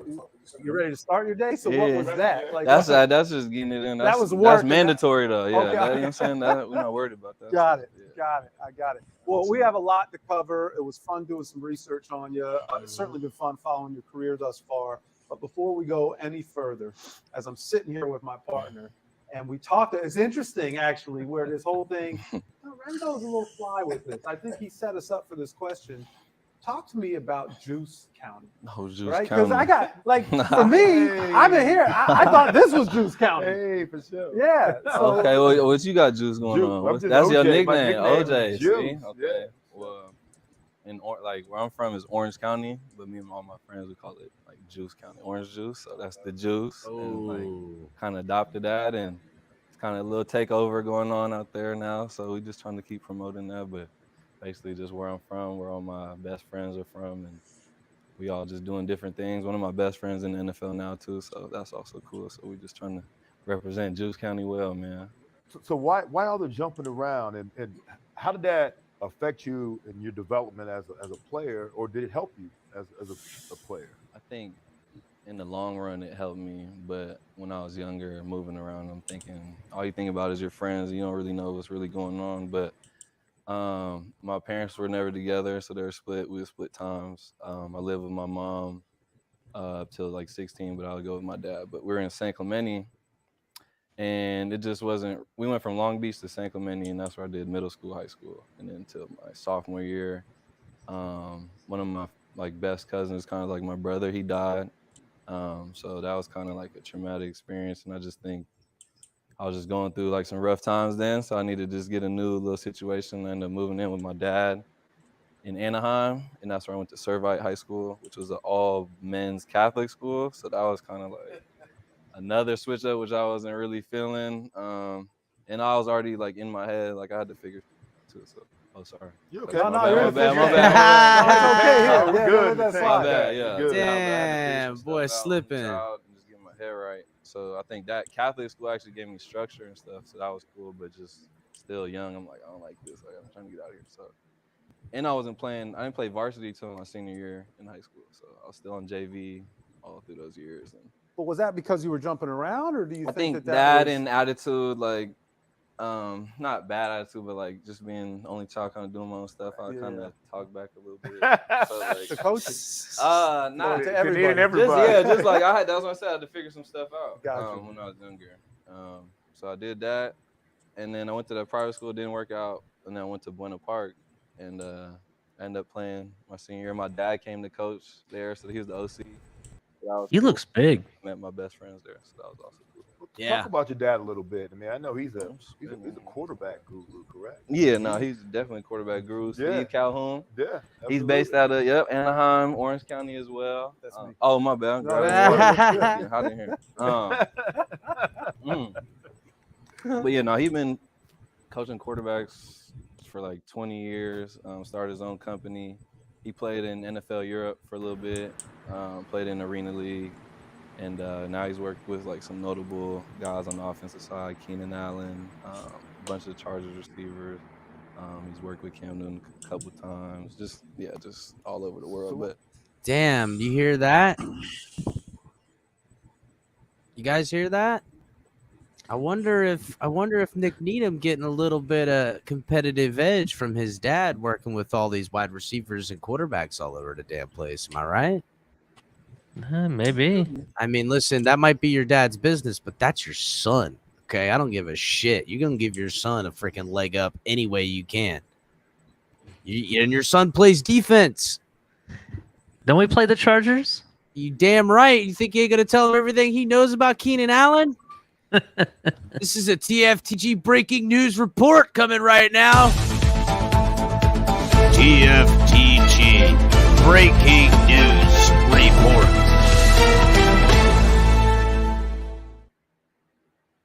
Nick Needham's father is getting inside sourcing to help his son be the best defensive player he can.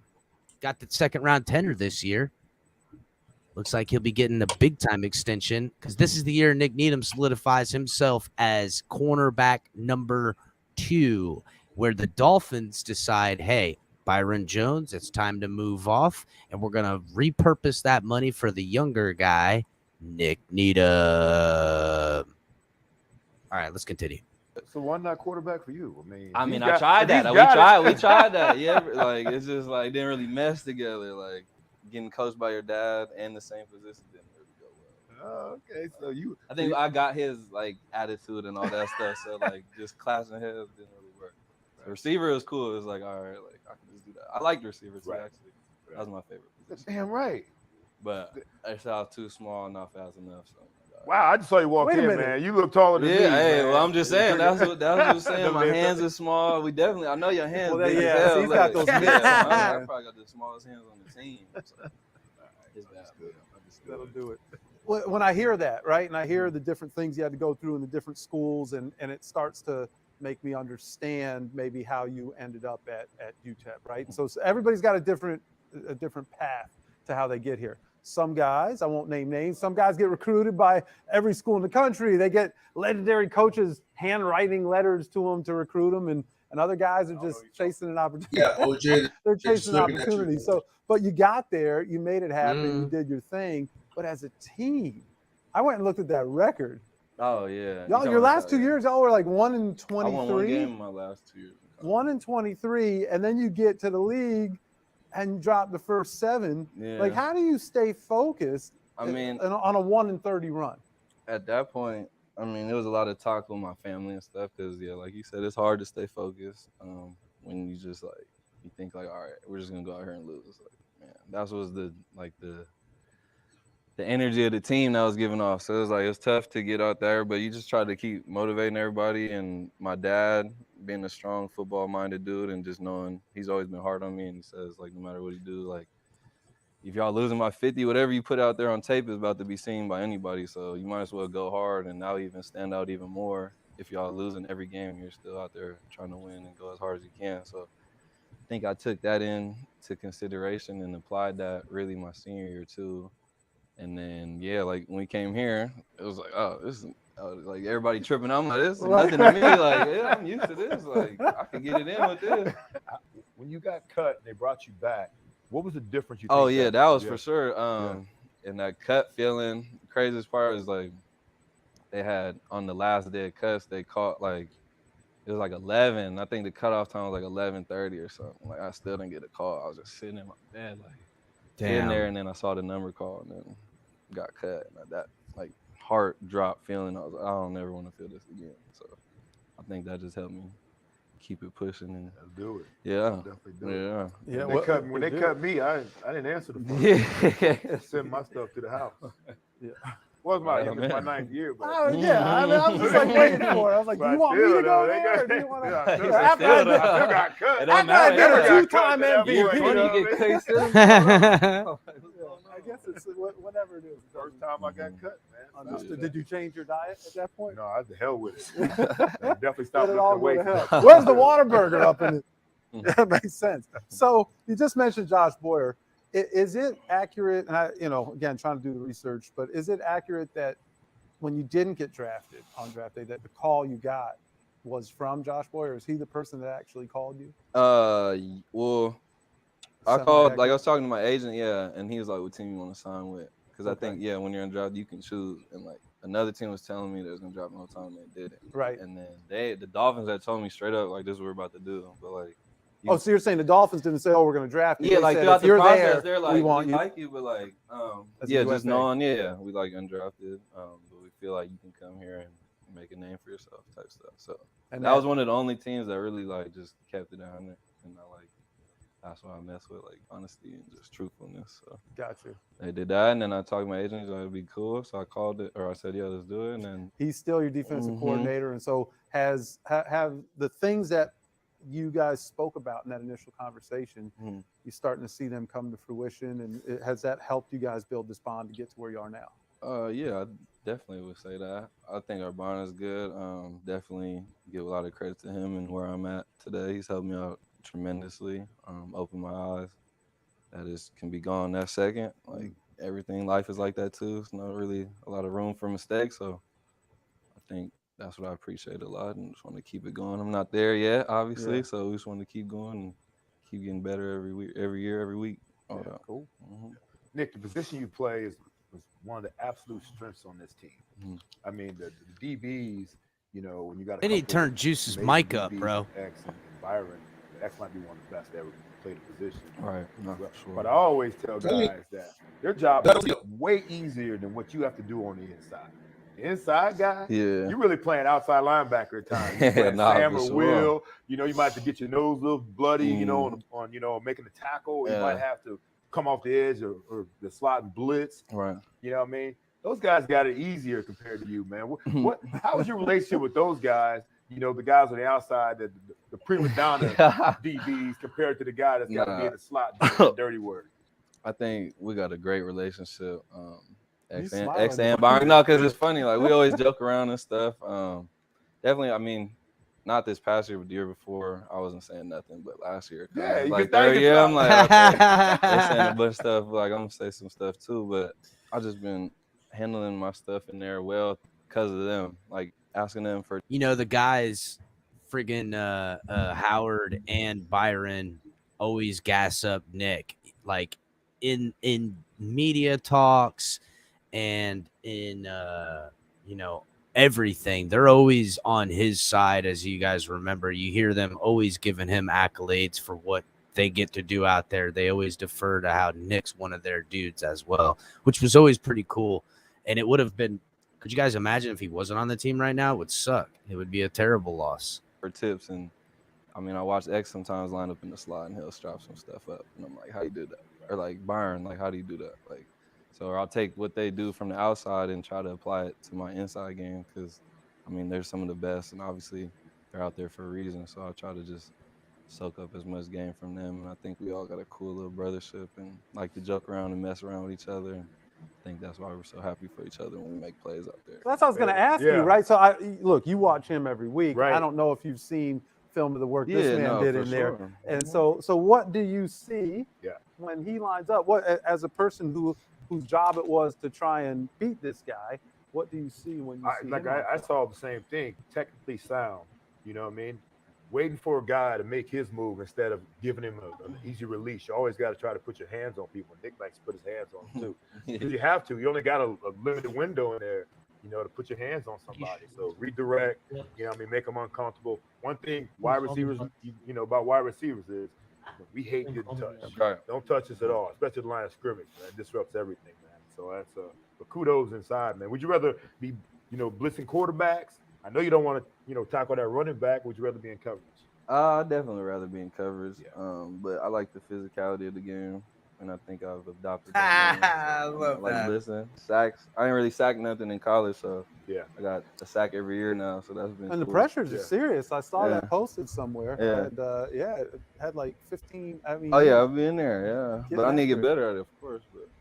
But I like it though. Yeah. You joke a little bit about the guys on the outside. Any funny stories? Anything? That Oh you yeah, talk about? just like when we talk, like for sacks example, like they'll be on me about, okay, like dude, he done took off on me one play, but they didn't throw it, and they're like, oh, and I'm like, man, watch out, like they'll come in there on the blitz, never blitz and miss, and I'm like, hey, like what is that? Like, hey, come on, bro, we gotta wrap that up. So that's just little stuff like that. That's really funny. that builds that bond, though, doesn't it? No, for sure, yeah. No. Looks good on film. On film, are you talking on during the game, or is that? Oh, during the film game later? too, yeah. During the game too, it's a little more locked in. It's not as much joking around, right. but I mean, sometimes like if it's the right setting, we'll be on the sideline and joke about something. But like a good The right play, setting like is in we're winning. Yeah, That's the right something setting. like that. Something like that. Right. Yeah, there ain't no joking but when you're getting one your of us- ass One of whipped. us make a play, we'll all joke around about it, like stuff like that. And I think that's what keeps the energy up in the game and try to keep going. Yeah, and that whole position group is like that. And so what that makes me think about, you talk about X and Byron, and now you're being coached by Sam Madison and Pat Right. Surtain. And I just listening to you, those same stories could have been told, you know, when we were here with those guys. I don't know how much time you've been able to spend with both of them up to this point, but what has that been like to have two guys that come in with not only, you know, coaching, but the resume they had on the field? No, I think that's one of the coolest parts about this year already. Just sitting in the meeting, I sit next to Pat every day, so I just sit next to him, and then, I mean, he doesn't say nothing, but like, not like that. But I'll just be sitting, looking at him like, wow, this is a great Miami great, and I'll just ask him little stuff, and it just feels cool to have somebody that's actually played and like excelled at the position. You know what I'm saying? And ask him about that. And in that slot too. I mean, that's what about I'm. that. Yeah, that's what I was asking him stuff today. So I can't wait to really get to work. And I mean, from what they've already been telling us in these past weeks, like I can tell already my game's still gonna keep elevating. So I'm very excited. Hell yeah. I mean, dude, he's got to be chomping at the bit to have two greats like that to get firsthand experience and knowledge from. You know what I'm saying? Like it's got to be killer. You know what I'm saying, John? Don't know what they're gonna do. They didn't have him. Bring that street. Yeah, and that's what I like. Yeah, he definitely can relate. So I like that for sure. That's awesome. Nick, now anybody that knows you, they know that you don't wear the number 40. You wear the number 40. 40, yeah. I kind of like E40, like 40 water, like how you be saying that. So like I kind of adopted that, and like my cousin Lolo, he kind of put me on that like E40 in that Yay area music. So I feel like You that. got E40. You too young for the E40. What you mean? Come man. on, Come on, we man. gotta respect the West Coast at all time. All the legends, Too Short, Mac Dre, all them. We know them. Damn. Yeah, so I think that just fits me too. Like 40, like 40. Right. Yeah. Swag. Yeah, nah, I gotta put some swag. I would wear 40. Yeah, I think, too. Yeah, that's what I would wear. Yeah. 40. 40. Yeah, like, It ain't that. and it makes the number cool. Like at first, like, oh, he wears 40. You know, it's different. 40. Is that the number they gave you? Yeah, that's the number I got, and I was That's like, the one all right. I kind of inherited 81. I didn't ask for it. Yeah, Hey, see? but I'm happy to have a number. And you right? kept it all through? Yeah. Yeah. How's the cool way to say 81? 81. Okay, yeah. yeah. There it is. Oh, yeah, there you go. Come on, man. What about if you could have went single digits? Would you have switched? Did you wear single in college? Yeah, I wore 24 in college. Oh, okay. Yeah, Okay. so no single digits. Yeah, Couldn't do it. Nah, I don't think I could. I was just happy. He looked so good in that 81. Every third and long, you knew where it was going, and so did everybody else. And it was Juice. Yes, and it was him. If it was him on single coverage, he was just outside, just past the line of scrimmage. If he was in double coverage, it was right at the first down marker, and he always fucking got it. He was the original 7-Eleven. Everybody knew it. They would blitz Marino. They would, double cover Juice. It's 3rd and 9 because they ran the ball twice for God only knows why. And Juice picks it up. Then they would run the ball 2 times and pick up the 3rd and 7 with Juice. It just happened. And then they would score and win a game. And we see Marino do that forever with coaching not good by either it was Jimmy or whom the fuck else. Happy to get an 80 number because remember when I came out, wide receivers had to wear 80s. Yeah. Oh, they had to wear 80 numbers, and I wanted 84 because I was 24, but the tight end had that. So when they threw an 80 number in my locker, I was just happy about having an 80 number. A lot of other dudes, were wearing the teams until they make the squad, then they get an 80 number. Right. Felt like that was a little. I hope it meant in the totem I pole. hope it meant something. I think it might have meant something. So, what about? Let's talk about social media for a minute, because again, doing the research, I read the articles, and so let me go see what he's doing on Instagram or whatever. I could be just creating something out of nothing here. I know, Irving. Fody. The pictures that you're posting, digging the Fody. There's a certain artistic flair to them, man. And I think some of it comes out in the clothes that you're wearing and images, but they just don't seem like straight up pictures that I took from my iPhone. I don't know if you got like a photographer or do you? Am I just imagining this? Nah, you know, just sometimes. I mean, when we're out, like my friend Jalen, he knows he's really connected in California, so he knows everybody. So if we're doing something, he's the guy, not me, but he always got a camera dude around or something like that. Oh, so there's like a professional photographer taking. Well, it's not really a professional. It's just a dude like that has a professional, like an expensive ass camera, but it'll be like the homie. So he'll just bring it and flick us up. So, but so it looks better though than. No, you got to go see these dudes. Yeah. It looks like we're following around somebody who's like a musician or something, man. And they're preparing a documentary. So, like, who's traveling with these cats? Yeah, no. So, all right, so I'm not crazy. Nah, but I mean, you want to make it's your page. You want to make it look a little interesting. Okay, got it. So, page. He said, you know what I mean? Yeah. I wear number 40, man. I really wasn't on it like that, but this past year I was like, I might as well. Taking pictures and stuff. It was cool. Absolutely. It's fun though. Make your bread. Nick, I don't usually talk about anybody's money or finances, man. We always had the motto, keep your hand out of my pocket.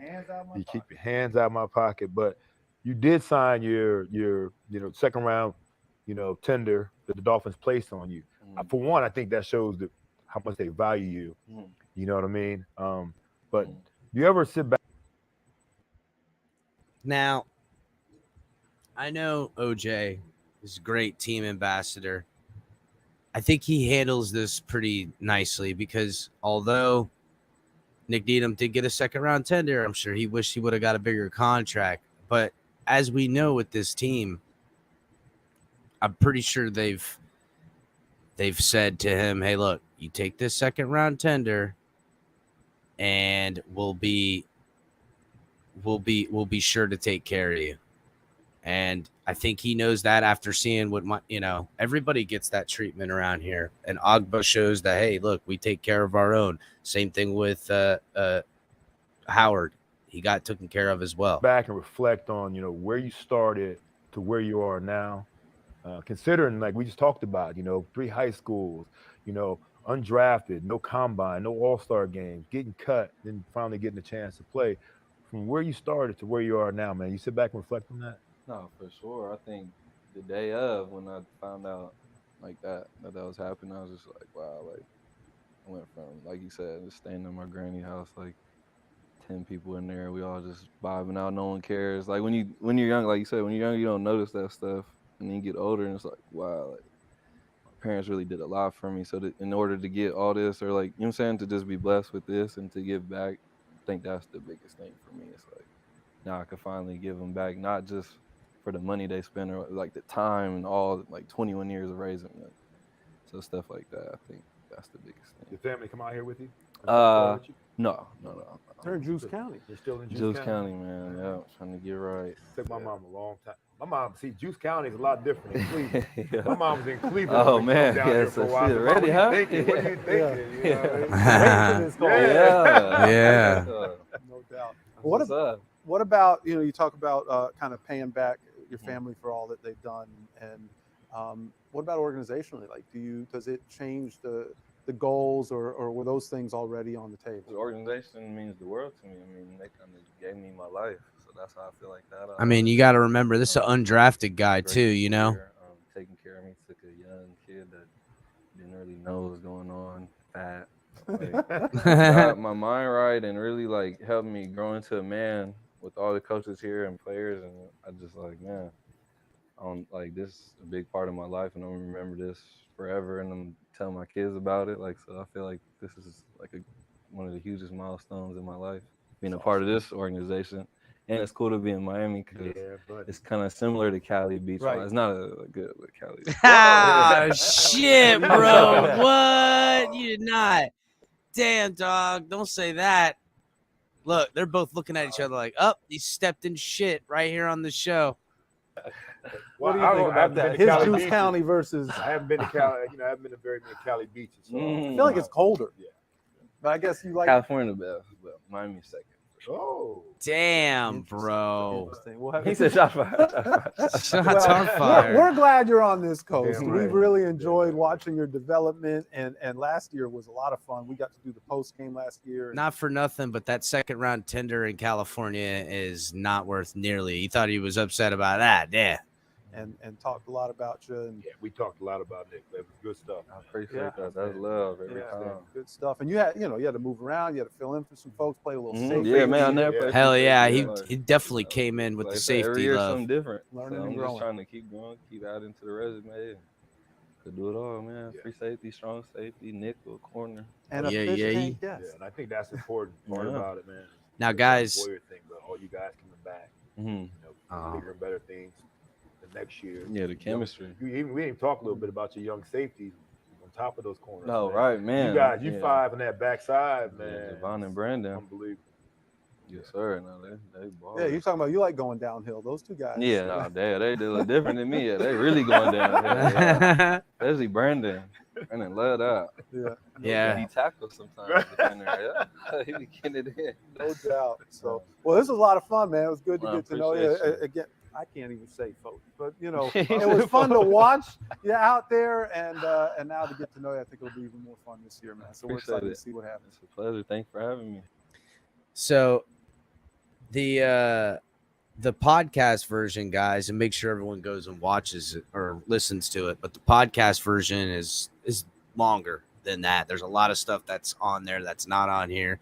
You'll have to go and listen to that. But I mean, Nick Needham, definitely a little bit more of he doesn't seem like the guy that's out there showboating. He seems a little bit more reserved and stuff like that. So seems like he's a good dude.